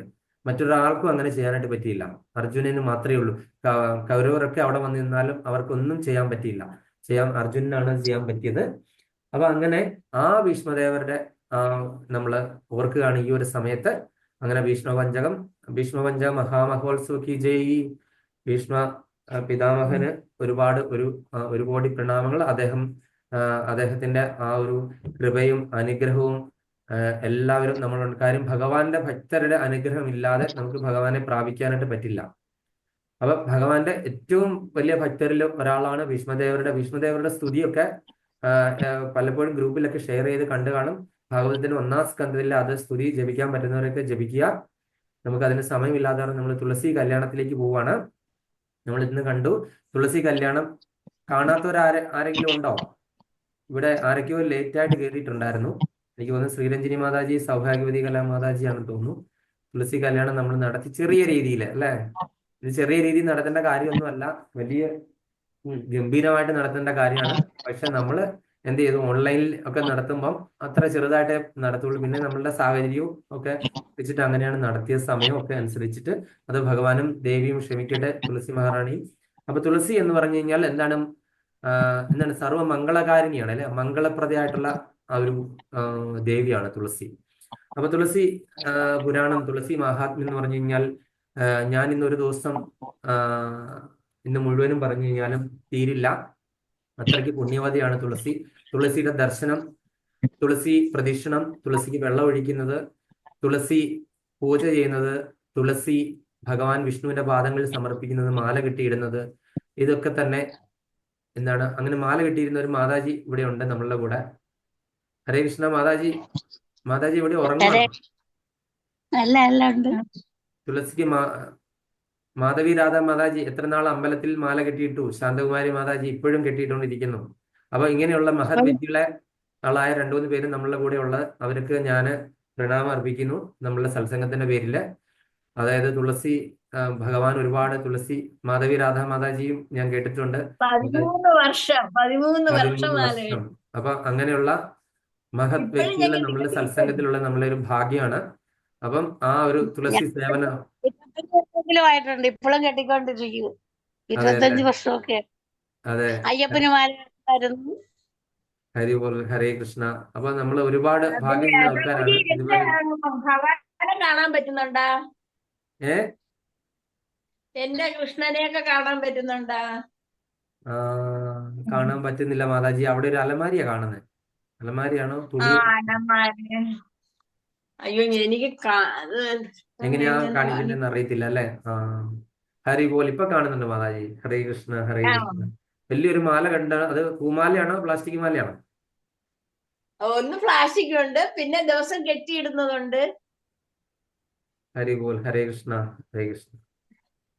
അപ്പൊ എന്തായാലും കാണാൻ പറ്റിയ മാതാജിയുടെ ഭഗവാനെയൊക്കെ. അപ്പം അങ്ങനെ ആ ഒരു തുളസി ദേവി ആരായിരുന്നു? നമുക്ക് സമയക്കുറവാണ്, ഞാൻ സ്പീഡിൽ പോവാണ്. അപ്പൊ എല്ലാവരും ശ്രദ്ധിക്കുക. അപ്പം ഞാൻ സ്കന്ദപുരാണത്തിലും പത്മപുരാണത്തിലും തുളസി മാഹാത്മ്യം ഒരുപാട് പറഞ്ഞിട്ടുണ്ട്. തുളസി ദേവിയുടെ മാഹാത്മ്യം പറഞ്ഞു കഴിഞ്ഞാൽ നമ്മൾ ഇവിടെ എങ്ങും ഇരിക്കില്ല. തുളസി ദേവിയെ പറ്റി മന്ത്രങ്ങൾ ചൊല്ലിക്കഴിഞ്ഞാൽ ഒരുപാടാണ്. അപ്പൊ അതുകൊണ്ട് നമുക്ക് അതിലേക്കൊന്നും പോകാനായിട്ട് സമയമില്ലാത്തത് കൊണ്ട് നമ്മൾ വളരെ കുറച്ച് മാത്രം നമ്മൾ പറയാം. അപ്പൊ ഇന്ന് തുളസി ദേവി ആരായിരുന്നു? തുളസി ദേവി അറിയാലോ, വിഷ്ണുവിന്റെ പത്നിമാരായിരുന്നു. ആരൊക്കെ? ഗംഗാദേവി, തുളസി ദേവി, സരസ്വതി ദേവി, ലക്ഷ്മി ദേവി, ഭൂമി ദേവി അല്ലെ? ഇവരൊക്കെ വിഷ്ണു പത്നിമാരായിരുന്നു. അങ്ങനെ ഇവർക്കൊക്കെ ശാപം കിട്ടി. അങ്ങനെ സരസ്വതി ദേവി നദിയായി മാറി, തുളസി ചെടിയായി മാറി. അങ്ങനെ തുളസി ദേവിക്ക് ഒരു ശാപം കിട്ടി, ഗണേശന്റെ ഒരു ശാപം കിട്ടി. അങ്ങനെ ഗണേശനും തുളസി ദേവിയും തമ്മിലുള്ള ഒരു സംഭാഷണമൊക്കെ ഉണ്ട്. അപ്പം ഗണേശനെ എന്താണ് കണ്ട് ആഗ്രഹിച്ചു കഴിഞ്ഞപ്പോൾ ഗണേശന് ശാപം കൊടുത്തു. ഒരു രാക്ഷസന്റെ പത്നിയാകാനായിട്ടുള്ള അവസരം കൊടുത്തു, ശാപം കൊടുത്തു. അങ്ങനെ ഗണേശന് തിരിച്ചൊരു ശാപം കൊടുക്കുന്നു. അതുപോലെ ഞാൻ ഒരിക്കലും അതായത് ഗണേശ പൂജയ്ക്ക് വേണ്ടിയിട്ട് തുളസി ഉപയോഗിക്കാനായിട്ട് പാടില്ല എന്നുള്ള ഒരു ശാപവും കിട്ടുന്നു. അങ്ങനെ തുളസി ദേവി അല്ലെങ്കിൽ വൃന്ദാദേവിയായിട്ട്, വൃന്ദയായിട്ട് കാലനേമിയുടെ മകളായിട്ട് പിറക്കുന്നു. കാലനേമിയുടെ മകളായിട്ട് സത്യയുഗത്തിൽ പിറക്കുന്നു. അപ്പം ഹരേ കൃഷ്ണ, എല്ലാവരും ശ്രദ്ധിക്കുന്നുണ്ടോ? അത് ബോറടിക്കുന്നുണ്ടെങ്കിൽ ഞാൻ നിർത്തിയേക്കാം. ഹരേ കൃഷ്ണ, എല്ലാവരും ഉണ്ടോ? നിങ്ങൾ ഉറങ്ങുവാണെങ്കിൽ നിർത്താം. പലരും ഉറങ്ങുവാണെന്ന് എനിക്ക് തോന്നുന്നു. 1-2 പേര് ഉറങ്ങുമല്ല, മ്യൂട്ട് ചെയ്ത് വെച്ചേക്കാണ്. ഇതും കേക്കണ്ട. അതെയോ? ശ്രദ്ധിക്കുന്നില്ല, ഞാൻ നിർത്താം. കാര്യം ഞാൻ ഇവിടെ പറഞ്ഞിട്ട് നിങ്ങൾ അത് ശ്രദ്ധിക്കുന്നില്ല എങ്കിൽ മുൻപോട്ട് പോയിട്ട് കാര്യമില്ലല്ലോ. ചിലപ്പോ എല്ലാവർക്കും അറിയാവുന്നതായിരിക്കും, അതുകൊണ്ടായിരിക്കും ശ്രദ്ധിക്കാത്തതെന്ന് എനിക്ക് തോന്നുന്നു. അതല്ല, പ്രഭുജി മ്യൂട്ട് ചെയ്ത് വെക്കാൻ പറഞ്ഞതുകൊണ്ട് മ്യൂട്ട് ചെയ്ത് കേട്ടോണ്ടിരിക്കുക. ആ, ഹരി ബോൾ. പക്ഷെ മാതാജി മ്യൂട്ട് ചെയ്തിരിക്കുന്നോണ്ട് അങ്ങോട്ട് പറഞ്ഞാലൊന്നും കേൾക്കില്ലല്ലോ. എന്തോ മ്യൂട്ട് ചെയ്ത് വെച്ചേക്കുന്നുണ്ട്, അങ്ങോട്ട് പറയുന്നതൊന്നും പ്രഭുവിന് കേൾക്കാൻ വയ്യ. ആ, നിങ്ങളിത് കുഴപ്പമില്ല. കേട്ടോണ്ടിരിക്കുക. ചില ആൾക്കാര് ശ്രദ്ധിക്കുന്നില്ല എന്ന് എനിക്ക് തോന്നി, അതുകൊണ്ടാണ് ഞാൻ പറഞ്ഞത്. ഓക്കെ, അത് ശ്രദ്ധിക്കുന്ന ആൾക്കാർ എന്നോട് ക്ഷമിക്കുക. ഹരി ബോൾ. അപ്പം അങ്ങനെ കാലനേമിയുടെ മകളായിട്ട് വൃന്ദാദേവി അവതരിച്ചു. അപ്പൊ വൃന്ദാദേവിയെ കാണാനായിട്ട് നാരദമുനി എത്തുന്നു. നാരദമുനി എന്ത് ചെയ്തു? ഈ വൃന്ദാദേവിക്ക് എന്താണ്, നിനക്ക് വിഷ്ണുഭക്തി, നിന്റെ ജന്മം മുതലേ നിനക്ക് വിഷ്ണുഭക്തി ഉണ്ട്, അതുകൊണ്ട് ഞാനൊരു മന്ത്രം ഉപദേശിച്ചു തരാം വിഷ്ണുഭക്തിക്ക് വേണ്ടിയിട്ട്. വിഷ്ണുവിനെ നിനക്ക് പതിയായിട്ട് കിട്ടും, തിരിച്ചു കിട്ടും. അപ്പൊ അതുകൊണ്ട് നീ ഹരേ കൃഷ്ണ ഹരേ കൃഷ്ണ കൃഷ്ണ കൃഷ്ണ ഹരേ ഹരേ ഹരേ രാമ രാമ രാമ ഹരേ ഹരേ എന്ന മന്ത്രം ഉപദേശിച്ചു കൊടുക്കുന്നു. ആർക്ക്? വൃന്ദാദേവിക്ക് നാരദമുനി.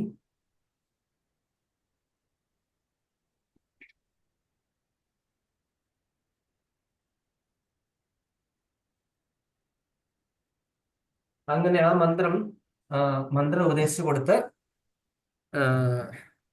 വൃന്ദാദേവി എന്ത് ചെയ്യുന്നു? ഈ മന്ത്രം ചൊല്ലി വിഷ്ണു ഭക്തിയും വിഷ്ണു പൂജയൊക്കെ ആയിട്ട് തുടരുവാണ്. അപ്പൊ ആ സമയത്താണ് കൈലാസ പർവ്വതത്തിൽ മഹാദേവ ധ്യാനത്തിലായിരുന്നു.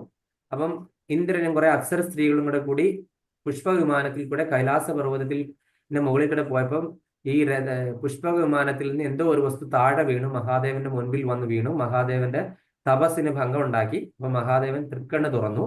തൃക്കണ്ണ് തുറന്നു കഴിഞ്ഞാൽ എന്താണ്? സംഹാരമല്ലേ, സംഹാരമൂർത്തിയാണ് മഹാദേവൻ. മഹാദേവൻ ഭയങ്കര കോപിഷ്ഠനായി. അപ്പം ഇന്ദ്രനും മറ്റുള്ള അപ്സര സ്ത്രീകളും എല്ലാരും കൂടെ വന്ന് മഹാദേവന്റെ അടുക്കൽ മാപ്പ് അപേക്ഷിച്ചു. അങ്ങനെ മഹാദേവൻ പറഞ്ഞു, വേറൊരു രക്ഷയില്ല, ഞാൻ തൃക്കണ്ണ് തുറന്നുപോയി. നീ അഗ്നി എന്ത് ചെയ്യണം? ഞാൻ സമുദ്രത്തിലേക്ക് അയച്ചു നോക്കാം, അവിടെ നിന്നത് അഗ്നി അത് ശമനം ഉണ്ടാകട്ടെ എന്ന് പറഞ്ഞ് അദ്ദേഹത്തിന് തൃക്കണ്ണിൽ നിന്നുണ്ടായ അഗ്നി നേരെ സമുദ്രത്തിലേക്ക് വിട്ടു. അങ്ങനെ സമുദ്രത്തിൽ നിന്ന് ഇദ്ദേഹത്തിന്റെ തേജസ് വന്ന് വീണ സ്ഥലത്ത് ഒരു പുത്രൻ ജനിച്ചു. ആ പുത്രനാണ് ജലത്തിൽ നിന്ന്, അദ്ദേഹം ക്രോധമായിരുന്നല്ലോ, തമോഗുണയുക്തനാണ് മഹാദേവൻ അല്ലെ. അദ്ദേഹത്തിന്റെ ക്രോധത്തിൽ നിന്ന് ജനിച്ചത് കൊണ്ട് ഒരു അസുരനായിട്ടാണ് പിറന്നത്.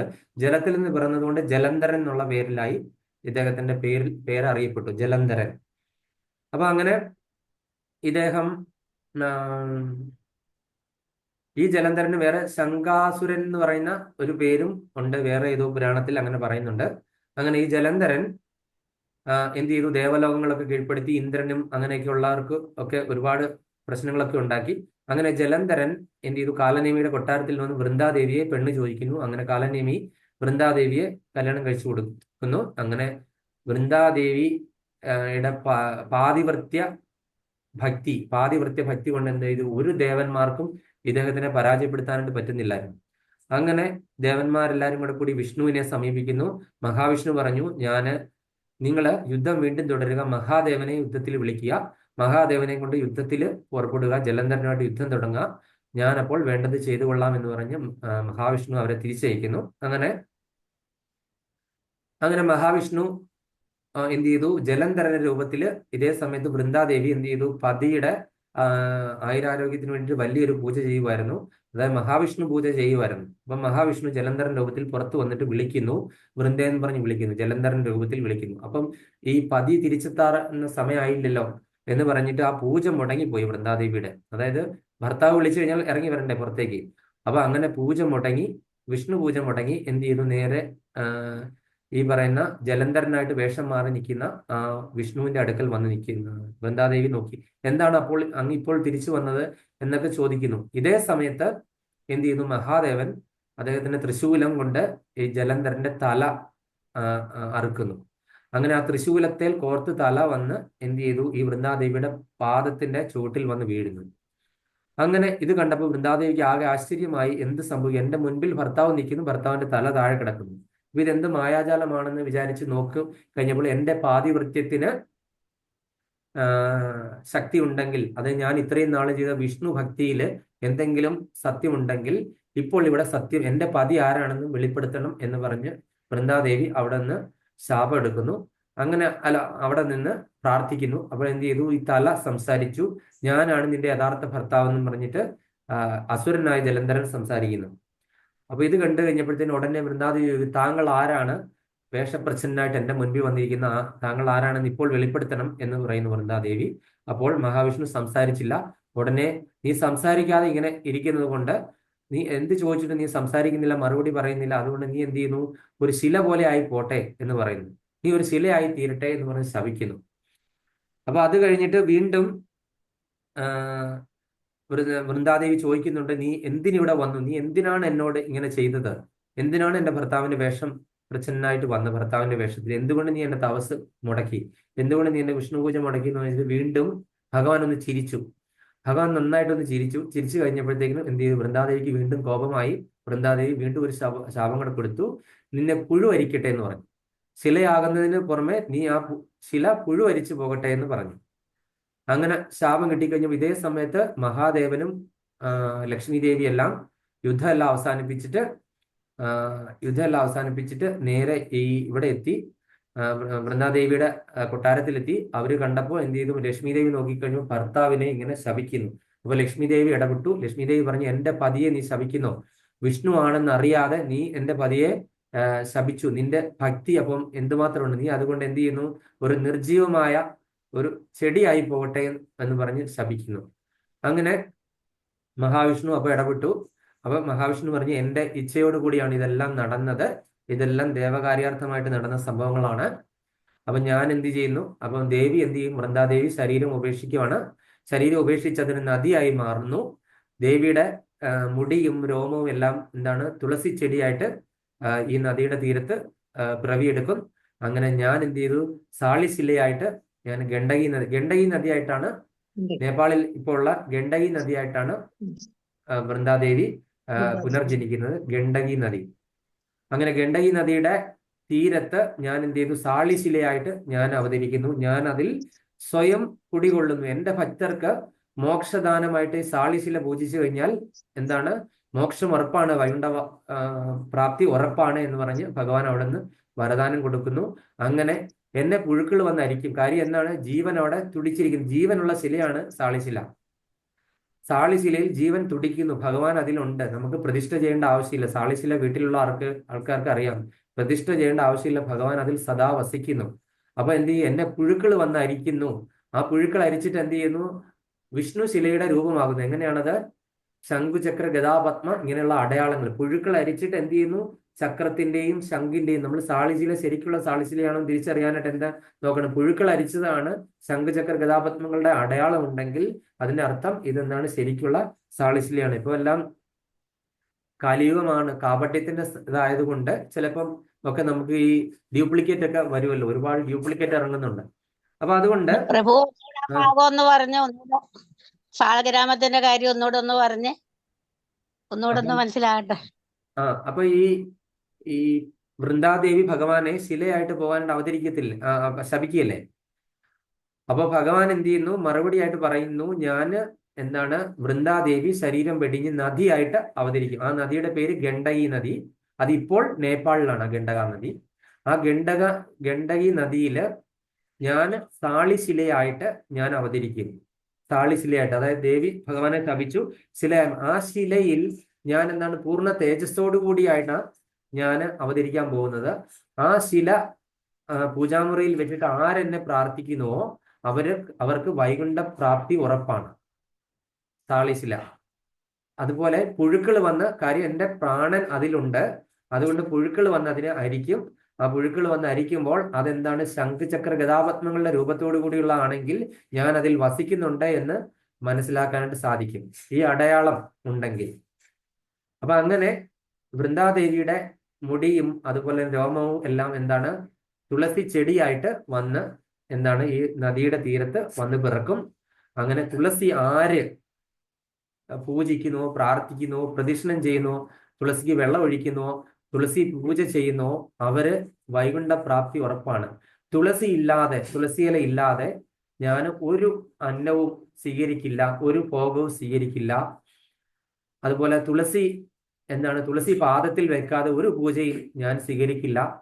തുളസി പ്രദക്ഷിണം ചെയ്യുന്നവരും, തുളസി പൂജ ചെയ്യുന്നവരും, തുളസി മന്ത്രം ചെല്ലുന്നവരും, തുളസി കവചം ചെയ്യുന്നവരും, തുളസി അഷ്ടകം ചെയ്യുന്നവരും ഒക്കെ വിഷ്ണു ലോക പ്രാപ്തിക്ക് ഉറപ്പാണ് എന്ന് പറഞ്ഞ് ഭഗവാൻ അവിടുന്ന് ഒരു വരദാനം കൊടുക്കുവാണ്. അങ്ങനെ ആ തുളസിയും സാളിഗ്രാമശിലയായിട്ടൊരു വിവാഹവും ഞാൻ ഈ സാളിഗ്രാമശിലയുടെ രൂപത്തിൽ തുളസി ദേവിയെ വിവാഹം കഴിക്കുന്നതാണ് എന്ന് പറയുന്നു. അങ്ങനെ ഈ തുളസി ദേവി എന്താണ്, മൃത്യുഞ്ജയാണ്. അതായത് നമ്മളെ മരണത്തിൽ നിന്ന്, അതായത് തുളസി ദേവിയുടെ ഔഷധമാണ് അല്ലെ. ഔഷധം ഭഗവാന് നിവേദിച്ചിട്ട് നമ്മൾ ഔഷധ സേവയ്ക്ക് തുളസി ദേവിയെ ഉപയോഗിക്കാം. തുളസി ദേവിയെ ഏകാദശി, ദ്വാദശി, പൗർണമി, അമാവാസി ദിവസങ്ങളിൽ ഇറുക്കാൻ പാടില്ല. പിന്നെ നഖം കൊണ്ട് ഇറുക്കാൻ പാടില്ല. പിന്നെ എന്താണ് ചെയ്യേണ്ടത്, തുളസിയുടെ ആ ഒരു മഞ്ചരി ഉണ്ടല്ലോ, തുളസി മഞ്ചരി ഭഗവാന് പൂജയ്ക്ക് നല്ലതാണ്. തുളസി ദേവി നമ്മൾ ഇറുത്തെടുത്തിട്ട് എന്ത് ചെയ്യണം, സന്ധ്യയ്ക്ക് ശേഷമോ വെയിലുള്ള സമയത്തോ നട്ടുച്ചയ്ക്കോ ഇറുക്കാൻ പാടില്ല. അതുപോലെ തന്നെ കുളിക്കാതെ നമ്മൾ തുളസി പൂജ ഒന്നും ചെയ്യാനോ തുളസി സേവ ചെയ്യാനോ പാടില്ല. അപ്പൊ അങ്ങനെ ഈ തുളസി ദേവിയുടെ മഹാത്മ്യം എത്ര പറഞ്ഞാലും മതിയാകില്ല, അതുപോലെ മഹാത്മ്യമുണ്ട്. നമുക്ക് കൃഷ്ണഭക്തി കിട്ടണമെങ്കിൽ, അതായത് എൻ്റെ ഭക്തിയിലേക്ക് ആർക്കെങ്കിലും വരണം എന്നുണ്ടെങ്കിൽ അത് തുളസി ദേവിയിൽ കൂടിയാണ് ഏറ്റവും എളുപ്പം. ഏറ്റവും ഷോർട്ട് കട്ടായ മെത്തേഡാണ് തുളസി പ്രാർത്ഥന ചെയ്യുക, തുളസിക്ക് വെള്ളം ഒഴിക്കുക, തുളസി പൂജ ചെയ്യുക. കൃഷ്ണഭക്തി കിട്ടണമെങ്കിൽ എന്താണ് ഏറ്റവും നല്ല മാർഗം, തുളസി പൂജ ചെയ്യുക തന്നെയാണ് ഈ കലിയുഗത്തിൽ. അപ്പം അത് എന്താണ്, ഇപ്പോഴും ഞാൻ ഇവിടെ ഇരുന്ന് നിങ്ങളോട് ഈ പറയുന്നതും എനിക്ക് വൃന്ദാവനത്തിൽ പോകാൻ പറ്റിയതൊക്കെ ഞാൻ ദിവസവും തുളസി പൂജ ചെയ്യുന്ന ഒരേ ഒരു കാര്യം കൊണ്ട് മാത്രമാണ് എന്നെനിക്ക് ഉറപ്പിച്ച് പറയാൻ പറ്റും. കാര്യം തുളസി ദേവിയാണ് നമുക്ക് കൃഷ്ണഭക്തി തരുന്നത്. അതിനൊരു സംശയവുമില്ല.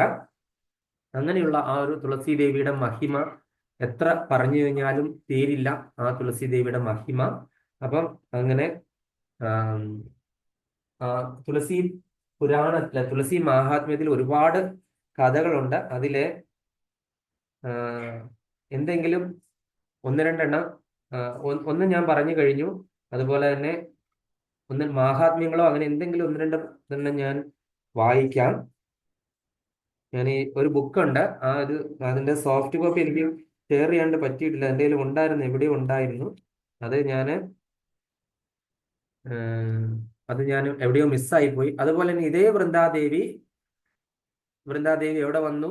ദ്വാപര യുഗത്തില് ഈ തുളസി രാധാറാണിയുടെ സഖിയായിട്ട് അവതരിച്ചു. ഇതേ വൃന്ദാദേവി തന്നെ ദ്വാപര യുഗത്തില്. അങ്ങനെ വൃന്ദാദേവിയുടെ വാഹനമാരായിരുന്നു? തത്ത അല്ലെ. വൃന്ദാദേവിക്ക് ഒരുപാട് തത്തയുണ്ട്. ശുകം, ശാരിക, ദക്ഷ എന്നൊക്കെ പറഞ്ഞ് ഒരുപാട് തത്തകൾ ഉണ്ടായിരുന്നു. അങ്ങനെ ഈ തത്തകളാണ് രാധാകൃഷ്ണ ലീലകള് എവിടെയാ നടക്കുന്നത്? ഈ 12 വനങ്ങളുണ്ടല്ലേ, ബലരാമന്റെയും കൃഷ്ണന്റെ ഈ 12 വനങ്ങളില് എവിടെയാണ് ലീല? ബാണ്ഡീര വനത്തിലാണോ അല്ല നിധിവനത്തിലാണോ, എവിടെയാണ് ലീല നടത്തേണ്ടതെന്ന് തീരുമാനിക്കുന്ന ഈ തത്തകളാണ്. തത്തകൾ പോയി അന്വേഷിച്ചിട്ട് വന്നിട്ട് വൃന്ദാദേവിയോട് വിവരം പറയും. വൃന്ദാദേവിയാണ് രാധാറാണിയോട് ഒക്കെ വിവരം വന്ന് പറയുന്നത്. അങ്ങനെ ഇവരുടെ രാധാറാണിയുടെ സഖിയും കൂടിയാണ് വൃന്ദാദേവി. അപ്പൊ അങ്ങനെ ആ ഒരു വൃന്ദാദേവിയുടെ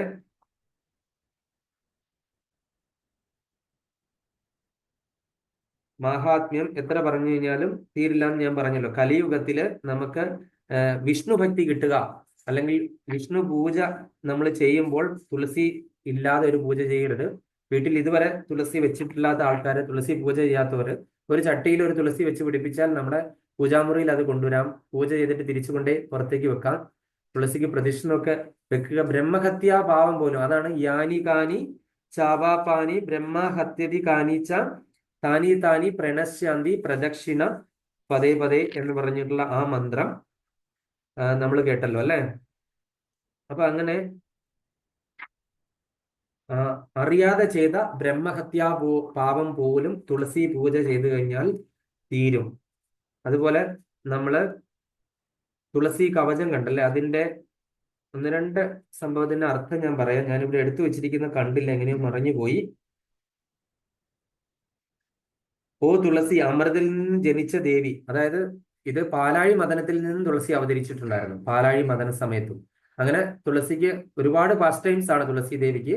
അതുകൊണ്ട് നമ്മളൊരു ചെടിയായിട്ട് ദേവിയെ ഇത് കാണരുത്. തുളസിക്ക് നമസ്കരിക്കുക എന്ന് പറഞ്ഞാൽ നമ്മളുടെ ഈഗോ കളയാനായിട്ട്, ഞാൻ ഈ ശരീരമാണ് എന്നുള്ള ആ ഒരു നമ്മളുടെ ഭാവം കളയാനായിട്ട് ഏറ്റവും നല്ലതാണ് തുളസിക്ക് നമസ്കരിക്കുക. അതായത് നമുക്കൊക്കെ ഒരു ഭാവം ഉണ്ടല്ലേ, ഞാൻ എന്തൊക്കെയാണ്, ഞാൻ എന്തൊക്കെയോ ആയി, അല്ലെങ്കിൽ എനിക്ക് കുറച്ച് അറിവുണ്ട്, ഞാനുണ്ടെന്നൊക്കെ. ഇതൊക്കെ കളയാൻ വേണ്ടിയിട്ട് നമുക്ക് ഏറ്റവും നല്ല നമ്മുടെ അഹങ്കാരം ശമിപ്പിക്കാനായിട്ട്.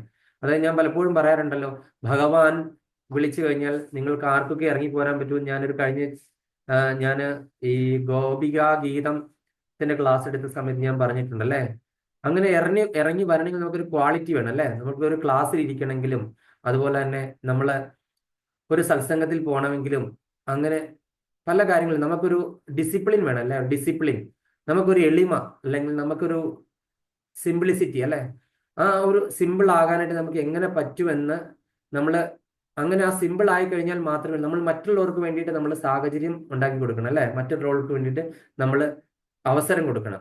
അപ്പൊ അങ്ങനെയൊക്കെ നമ്മൾ ചെയ്ത് നമ്മളുടെ മനസ്സിനെ നമ്മളുടെ ഈഗോയും അതും ഇതെല്ലാം കുറച്ച് ഞാൻ എന്നുള്ള അതെല്ലാം മാറ്റി കഴിഞ്ഞാലേ നമുക്ക് എന്താണ് ശരിക്കും കൃഷ്ണഭക്തിയിലെ ഭഗവാൻ വിളിച്ചു കഴിഞ്ഞാൽ ഒരു സമയത്ത് നമുക്ക് ധൈര്യമായിട്ട് എനിക്ക് വരുന്നു എന്ന് പറയാനായിട്ട്. അല്ലെങ്കിൽ ഞാൻ ആദ്യം ആ പൂന്താനം എങ്ങനെയായിരുന്നു? പൂന്താനം ദാസിയോടും കൂടി ചോദിച്ചല്ലേ. പൂന്താനത്തിന് വൈകുണ്ഠലോക പ്രാപ്തി ഉണ്ടായപ്പോഴത്തെ എന്താണ്, ഭാര്യയോട് ചോദിച്ചു. ഭാര്യ പോയോ? ഇല്ല. ദാസിയെ വിളിച്ചപ്പോൾ ദാസി സന്തോഷപൂർവ്വം ഞാൻ വരാമെന്ന് പറഞ്ഞു. അങ്ങനെ ദാസിയുടെ ആത്മാവിനെ കൊണ്ടുപോയി തേരിലേറ്റി അതായത് പുഷ്പവിമാനത്തിൽ കൊണ്ടുപോയി പൂന്താനത്തിനെ ഉടലോടെയാണ് സ്വർഗത്തിൽ പോയതല്ലേ. ഉടലോടെ വിഷ്ണുദൂതന്മാർ വന്ന് കൊണ്ടുപോയി പൂന്താനത്തിനെ. ഇത് കണ്ടുകൊണ്ടാണ് ദാസി ജീവൻ വെടിഞ്ഞത്. അപ്പൊ മനസ്സിലായില്ല. അപ്പം പൂന്താനം എന്താണ് ചെയ്തത്? തൊട്ടടുത്ത് പരിചരിച്ചുകൊണ്ടിരുന്ന ദാസിക്ക് കൂടെ ആ കൃപ കൊടുത്തു. അപ്പൊ മറ്റുള്ളവർക്ക് ആ കൃപ കൊടുക്കാൻ വേണ്ടിയിട്ടാണ് ഇത് ചെയ്യേണ്ടത്. അപ്പൊ അതിനു വേണ്ടിയിട്ട് എന്താണ്, നമ്മളെ ഈ കാർത്തിക മാസത്തിൽ എത്ര പേര് എത്ര പേർക്ക് പറഞ്ഞു കൊടുക്കാൻ പറ്റി മറ്റുള്ളവർക്ക് കൃഷ്ണഭക്തി? അങ്ങനെ ആരെയെങ്കിലും പുതുതായിട്ട് കൊണ്ടുവരാൻ പറ്റിയോ? അങ്ങനെ എന്തെങ്കിലും ആർക്കെങ്കിലും അനുഭവങ്ങൾ ഉണ്ടായെങ്കിൽ ഞാൻ വിളിക്കാം, അവർ പറഞ്ഞാൽ മതി. ഇത് തീരാറായി, ഞാൻ ഉടനെ തന്നെ നിർത്തുവാണ്. അപ്പം പ്രസീത തുളസി ദേവി പ്രസീത ഹരിവല്ലഭേ ക്ഷീരോൻ മദനോദ്ഭുതേ തുളസി തം നമാമിഹം എന്ന് പറഞ്ഞ് ഒരു ശ്ലോകമുണ്ട്. ഓ തുളസി, അമൃതത്തിൽ നിന്ന് ജനിച്ച ദേവി, എപ്പോഴും കേശവന് പ്രിയപ്പെട്ടവളാണ് നീ.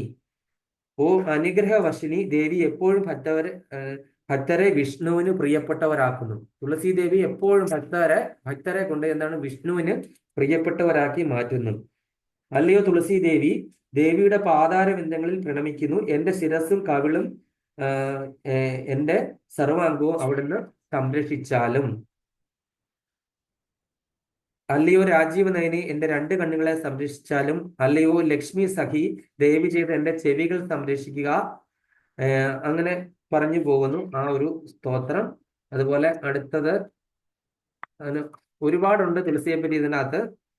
അപ്പൊ അതിൽ ഓ വൃന്ദാദേവി, ഞാൻ ദേവിയുടെ പാതാരബിന്ദങ്ങളിൽ പ്രണമിക്കുന്നു.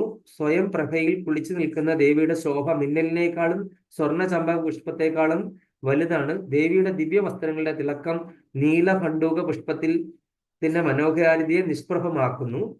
അങ്ങനെ പറഞ്ഞ് ഒരുപാടുണ്ട്. ഞാനതൊന്നും വായിക്കുന്നില്ല, നിങ്ങൾക്കെല്ലാം പോകാനായിട്ട് സമയമായി.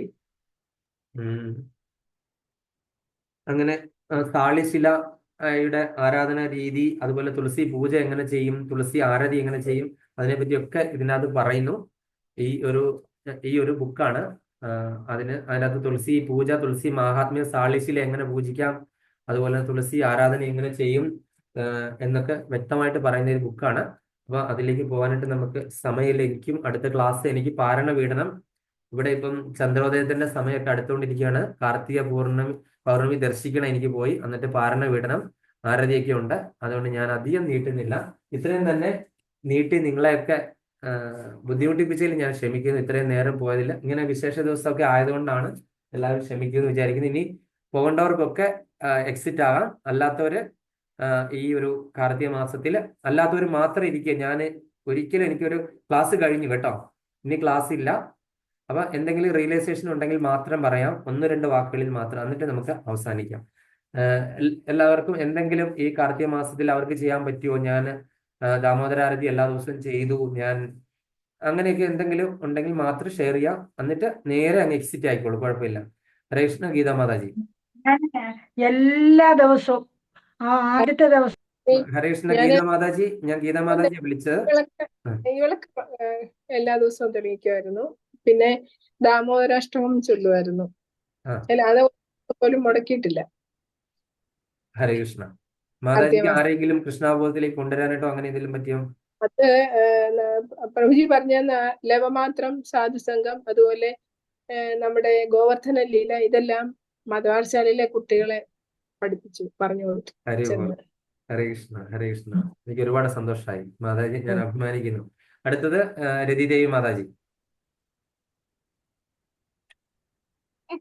ഹരേ കൃഷ്ണ പ്രഭുജി.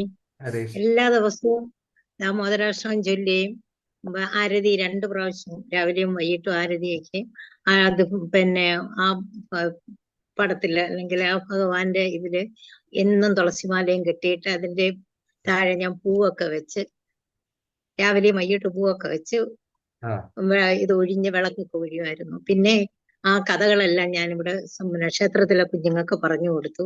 അവരെ കൊണ്ട് 2 ദിവസം 2 ഞായറാഴ്ച ദാമോദരാഷ്ടകം ചൊല്ലിക്കുകയും അതുപോലെ അർച്ചന ചെയ്യുകയും ചെയ്തു.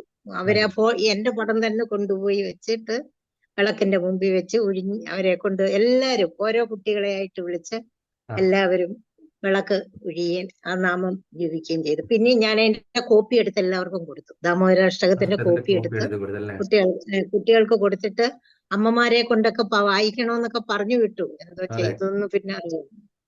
ഒരുപാട് സന്തോഷം മാതാജി. ഞാൻ മാതാജിയെ അഭിമാനിക്കുന്നു, മാതാജി ക്ലാസ്സിൽ ഉള്ളത് കൊണ്ട്. ഹരേ കൃഷ്ണ. ജ്ഞാനാംബിക മാതാജി അൺമ്യൂട്ട് ആക്കിയിട്ട് പറയൂ. അൺമ്യൂട്ട് ആക്കിയിട്ട്. ഈ എല്ലാ ദിവസവും 2 നേരവും നെയ്വിളക്ക് കത്തിക്കുകയും അഷ്ടകം ചെല്ലുകയും ചെയ്തു. പിന്നെ ഞങ്ങൾ പോയ സ്കൂളിലെ 2 സാറന്മാരെ ഇതിനകത്തോട്ട് വരാൻ പറഞ്ഞു കൊടുത്തിട്ടുണ്ട്. അവരെത്തിയില്ല, അവര് വരാമെന്ന് പറഞ്ഞിട്ടുണ്ട്. ഞാൻ കാര്യങ്ങളെല്ലാം പറഞ്ഞു കൊടുത്തപ്പോൾ നോക്കട്ടെ, നോക്കുന്നല്ല വരാമെന്ന് പറഞ്ഞു 2 സാറന്മാര്. പിന്നെ ഏതാണ്ട് 8 സ്ഥലത്ത് പോയി ഞങ്ങള് നെയ്വിളക്ക് കത്തിച്ചു. നെയ്വിളക്ക് കത്തിച്ചു അല്ലേ? വളരെ 8 വലിയൊരു സ്ഥലത്ത് സ്നേഹിതനാണ്. മണ്ണാർശാല, അമ്പലത്തിനകത്ത്, അമ്പലത്തിന്റെ പുറത്ത്, പിന്നെ അതുപോലെ തന്നെ മാലിനി മാതാജിയുടെ വീട്ടില്, ഉം. പിന്നെ പിന്നെ രണ്ട് കൃഷ്ണന്റെ അമ്പലത്തില്, പിന്നെ അതെ. 2-3 സ്കൂളില്, അങ്ങനെ 8 സ്ഥലത്തോളം പോയി കണ്ടു. നല്ലോണം ആൾക്കാർക്ക് ഹരി ബോൾ, ഹരേ നെയ്വിളക്ക് കൃഷ്ണ. ഞാൻ കത്തിക്കാനുള്ള കുറെയൊക്കെ ഫോട്ടോ കണ്ടിരുന്നു, മാലിനി ആ, മാതാജിന്റെ വീട്ടിലെയൊക്കെ ഞാൻ കണ്ടിരുന്നു. അപ്പൊ ആ, ഒരുപാട് ഇന്നും സന്തോഷം. ഇന്നും പോയിരുന്നു മണ്ണാർശാല. ഇന്ന് 300 പേർക്ക് വിളക്ക് കത്തിച്ചു. ഞങ്ങൾ അതെ, അമ്പലത്തിലായിരുന്നു ഇന്ന്. മണ്ണാർശാല അമ്പലത്തില് പോയി അമ്പലത്തിലായിരുന്നു അല്ലേ? 300 പേർക്ക് വിളക്ക് കത്തിച്ചു. ഹരി ബോൾ, ഹരേ ആ, കൃഷ്ണ. ആ, ഒരുപാട് ആ, ഒരുപാട് സന്തോഷം അത് കേട്ടതില്. ഗംഗാനാഥ് പ്രഭു എല്ലാം കൂടാ പോയത്. അതെ അല്ലേ? അപ്പം അതുപോലെ തന്നെ അമ്പലത്തിന്റെ വെളിയില് നമ്മുടെ തിരുവല്ലായിലെ പ്രഭു വന്നിട്ടുണ്ടായിരുന്നു ഹരേ കൃഷ്ണ, കഴിഞ്ഞ ആഴ്ച.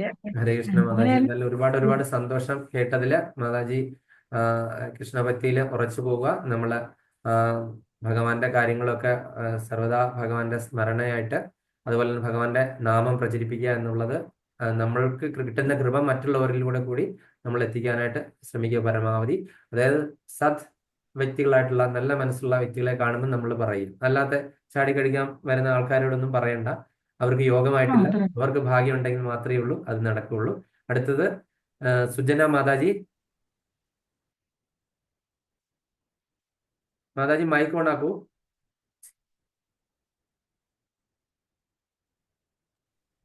ആ, ഹരേ കൃഷ്ണ. രാമദശകം വായിക്കുമായിരുന്നു. ആ, ആ, ഭഗവാന് 2 നേരവും പൂജ ചെയ്യുമായിരുന്നു. അത് ആ, അല്ലെങ്കിലും ചെയ്യും സാധാരണ.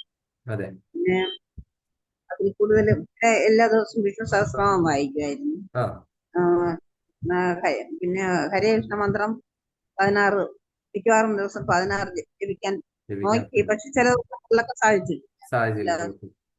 അങ്ങനെയുള്ള കാര്യങ്ങളൊക്കെ ചെയ്തതേ ഉള്ളൂ. ഹരി ഓം, ഹരേ കൃഷ്ണ മാതാജി. തുളസി സന്തോഷം. പിന്നെ തുളസിയുടെ കമ്പ് ഉണക്കി വെച്ചിരുന്നത്, അത് ആ, അതെ അതെ, പ്രഭുജി പറഞ്ഞതുപോലെ ഞാൻ അത് വെച്ച് പൂജ ചെയ്തു. അങ്ങനെ ചെയ്തല്ലേ? ഹരേ കൃഷ്ണ, ഹരേ കൃഷ്ണ. ഒരുപാട് സന്തോഷം മാതാജി കേട്ടതില്.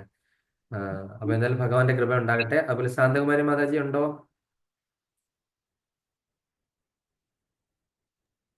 ആ, മാതാജി പ്രഭു, പറയൂ. ഉം. ഞാൻ 2 നേരവും നെയ്വിളക്ക് ഭഗവാൻ ആരതി എടുക്കുമായിരുന്നു. ദാമോദരാഷ്ടകം ചൊല്ലും. എന്റെ വീട്ടുകാരെല്ലാവരും, എന്റെ മോളും മോടെ മക്കളും എല്ലാവരും പിന്നെ ആരതി എടുക്കുമായിരുന്നു, അഷ്ടകം ചൊല്ലുമായിരുന്നു. പിന്നെ ഞങ്ങൾ എല്ലാവരും കൂടെ കൂടിയിരുന്ന് ഭഗവാന്റെ കഥകളും കാര്യങ്ങളും ഒക്കെ അങ്ങോട്ട് പറയും ഇങ്ങോട്ട് പറയും. അങ്ങനെ ഞങ്ങൾ ഈ ഒരു മാസം നല്ല പോലെ ഭഗവാൻ ഹരി ബോൾ, ഹരേ കൃഷ്ണ. അങ്ങനെ എല്ലാവരോടും കൂടി ചെയ്യാന്ന് പറഞ്ഞ ഒരു വലിയ ഭാഗ്യമാണത്. എല്ലാവർക്കും ഒന്നും കിട്ടുന്ന ഒരു കാര്യമല്ല. എല്ലാവരും കൂടെ ഒരുമിച്ച് വീട്ടിലുള്ള ഭഗവാന്റെ കാര്യം വീട്ടിൽ ഇങ്ങനെ ചർച്ച ചെയ്യുക, അത് എല്ലാവരും കൂടി ഇരുന്ന് ചർച്ച ചെയ്യുക, ഒരുമിച്ച് ആരതി ചെയ്യുക, ഒരുമിച്ച് എന്താ ചെയ്യുക, പൂജകളൊക്കെ ചെയ്യാന്ന് പറഞ്ഞു കഴിഞ്ഞാൽ അത് മഹാഭാഗ്യമായിട്ട് കരുതുന്നു. മാതാജി അത് എന്റെ തുടർന്ന് മോളും കൊണ്ടുപോകാം. എല്ലാവരും എന്റെ കൂടെ കൂടും. അവരെല്ലാവരും എന്റെ കൂടെ കൂടും. അതെ മോടെ മക്കളാണ് മോളുടെ കൂടെ താമസിക്കുന്നത്. അതെ അല്ലേ? ആ, അപ്പൊ എല്ലാവരും ഇതിനോടൊക്കെ ഇഷ്ടമുള്ളവരാ. അതെ അതെ അതെ. ഒരുപാട് ഒരുപാട് സന്തോഷം മാതാജി. അതുപോലെ അടുത്തത് സൗഭാഗ്യവതി കലാമാതാജി.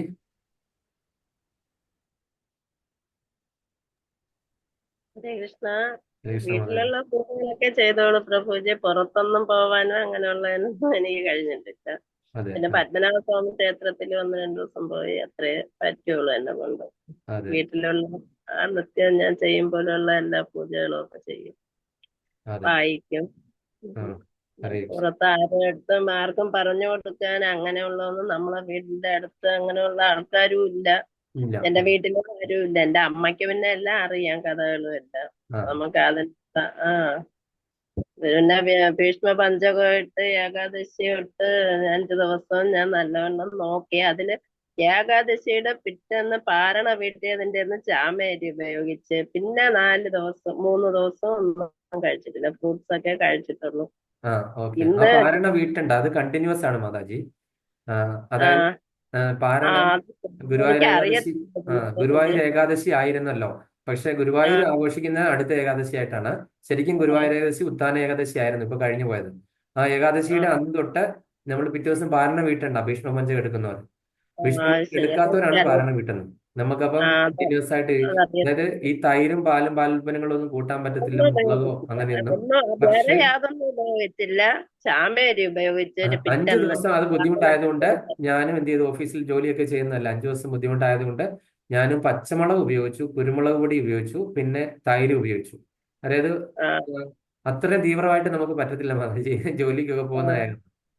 അതുകൊണ്ട് അതിനൊരു വേറെ കാഠിന്യം കുറിച്ചിട്ട് ലാസ്റ്റ് 3 ദിവസവും പാചകം ചെയ്ത ഒരാഹാരവും കഴിച്ചില്ല. ഫ്രൂട്ട്സ് ഇന്നാണെങ്കിൽ ജലം മാത്രമേ കുടിക്കുള്ളൂ ഞാൻ ഇതുവരെ. രാത്രി എന്തെങ്കിലും ഇനിയിപ്പോ കഴിക്കാൻ പൂർണ്ണേന്ദ്രനെ കണ്ടിട്ട് പാരണ വീട്ടിക്ക് ഭഗവാൻ കൊടുത്തിട്ട് അത് തുളസിയിലേക്ക് കാണാനും കൂട്ടി. പറ്റില്ല. ഭയങ്കര മഴയും കോളം പ്രഭുജി. ചന്ദ്രഭഗവാനെ കാണാൻ പറ്റില്ല. കാണാനായിട്ടില്ലല്ലേ? സാരമില്ല, സങ്കല്പിക്കുക, അല്ല എന്ത് ചെയ്യാൻ പറ്റും.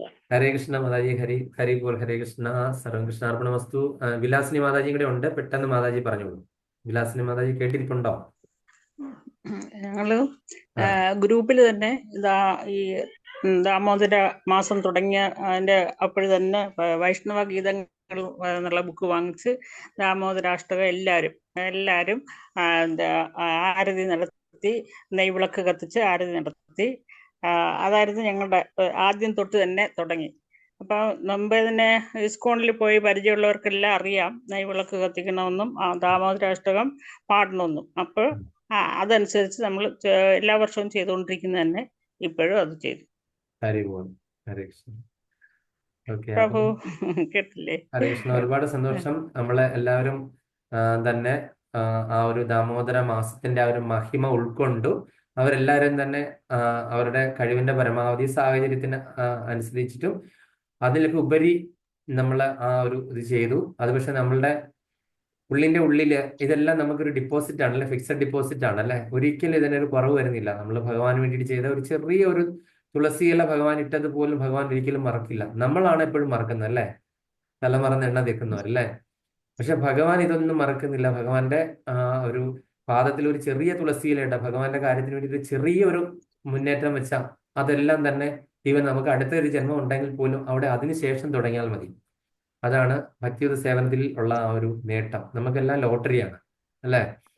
അപ്പൊ അതുകൊണ്ട് നമുക്ക് ഈ കാർത്തിക മാസത്തിന്റെ ആ ഒരു മഹിമ പൂർണ്ണമായിട്ടും ഉൾക്കൊണ്ട് അത് പൂർണ്ണമായിട്ടും ഭഗവാന്റെ കൃപാകടാക്ഷം ഉണ്ടാകട്ടെ. നമ്മൾക്ക് തന്നെയല്ല, അതുപോലെ തന്നെ ഇനിയും കൃഷ്ണാവബോധത്തിലേക്ക് വരാനിരിക്കുന്ന ആൾക്കാർക്കും, അതുപോലെ തന്നെ ഇത്രയും നമ്മുടെ കൂടെ ഗ്രൂപ്പിലുള്ളവരും അല്ലാത്തവരും ഇത് കേൾക്കുന്ന എല്ലാവർക്കും ആ ഒരു കാർത്തിക മാസത്തിന്റെയും ഭീഷ്മപഞ്ചകത്തിന്റെയും അതുപോലെ ഉത്ഥാന ഏകാദശി അങ്ങനെ ഈ പറയുന്ന ഭഗവാന്റെ ലീലകളൊക്കെ നടന്ന ആ ഒരു സമയമാണ്. അതിന്റെ എല്ലാം പവിത്രതയും മാഹാത്മ്യവും മഹിമയും എല്ലാം പൂർണ്ണമായിട്ടും ഉണ്ടാകട്ടെ. ഭഗവാന്റെ കൃപാകടാക്ഷങ്ങൾ എല്ലാവരിലും ചൊരിയട്ടെ. കൃഷ്ണഭക്തി എല്ലാം ലോകം മുഴുവനും പ്രചരിക്കട്ടെ എന്ന് നമുക്ക് ആത്മാർത്ഥമായിട്ട് പ്രാർത്ഥിച്ചുകൊണ്ട് 3 പ്രാവശ്യം എല്ലാവർക്കും വേണ്ടിയിട്ട് ഹരേ കൃഷ്ണ മഹാമന്ത്രം ജപിച്ച് നമ്മൾ വാഞ്ച പറഞ്ഞിട്ട് അവസാനിപ്പിക്കാം. ഹരേ കൃഷ്ണ കൃഷ്ണ കൃഷ്ണ ഹരേ ഹരേ, ഹരേ രാമ രാമ രാമ ഹരേ ഹരേ, ഹരേ കൃഷ്ണ കൃഷ്ണ കൃഷ്ണ ഹരേ ഹരേ, ഹരേ രാമ രാമ രാമ ഹരേ ഹരേ, ഹരേ കൃഷ്ണ കൃഷ്ണ കൃഷ്ണ ഹരേ ഹരേ, ഹരേ രാമ രാമ രാമ ഹരേ ഹരേ. വഞ്ചാകൽപതരുവശ്ച കൃപാസിന്ധുഭയവച്ച പതിനാനാം പാവനേഭ്യോ വൈഷ്ണവേഭ്യോ നമോ നമഃ. അനന്തകോടി വൈഷ്ണവന്തിക്ക് ജയ്, അനന്തകോടി ആചാര്യവന്തിക്ക് ജയ്. ഗൗരവ പ്രമാനന്ദേ ഹരി ഹരി ബോൾ. कार्तिक मास महामहोत्सव की जय, भीष्म पंचक महामहोत्सव की जय, तुलसी सालिग्राम महामहोत्सव की जय. हरि बोल, हरे कृष्णा, सर्व कृष्णार्पणमस्तु.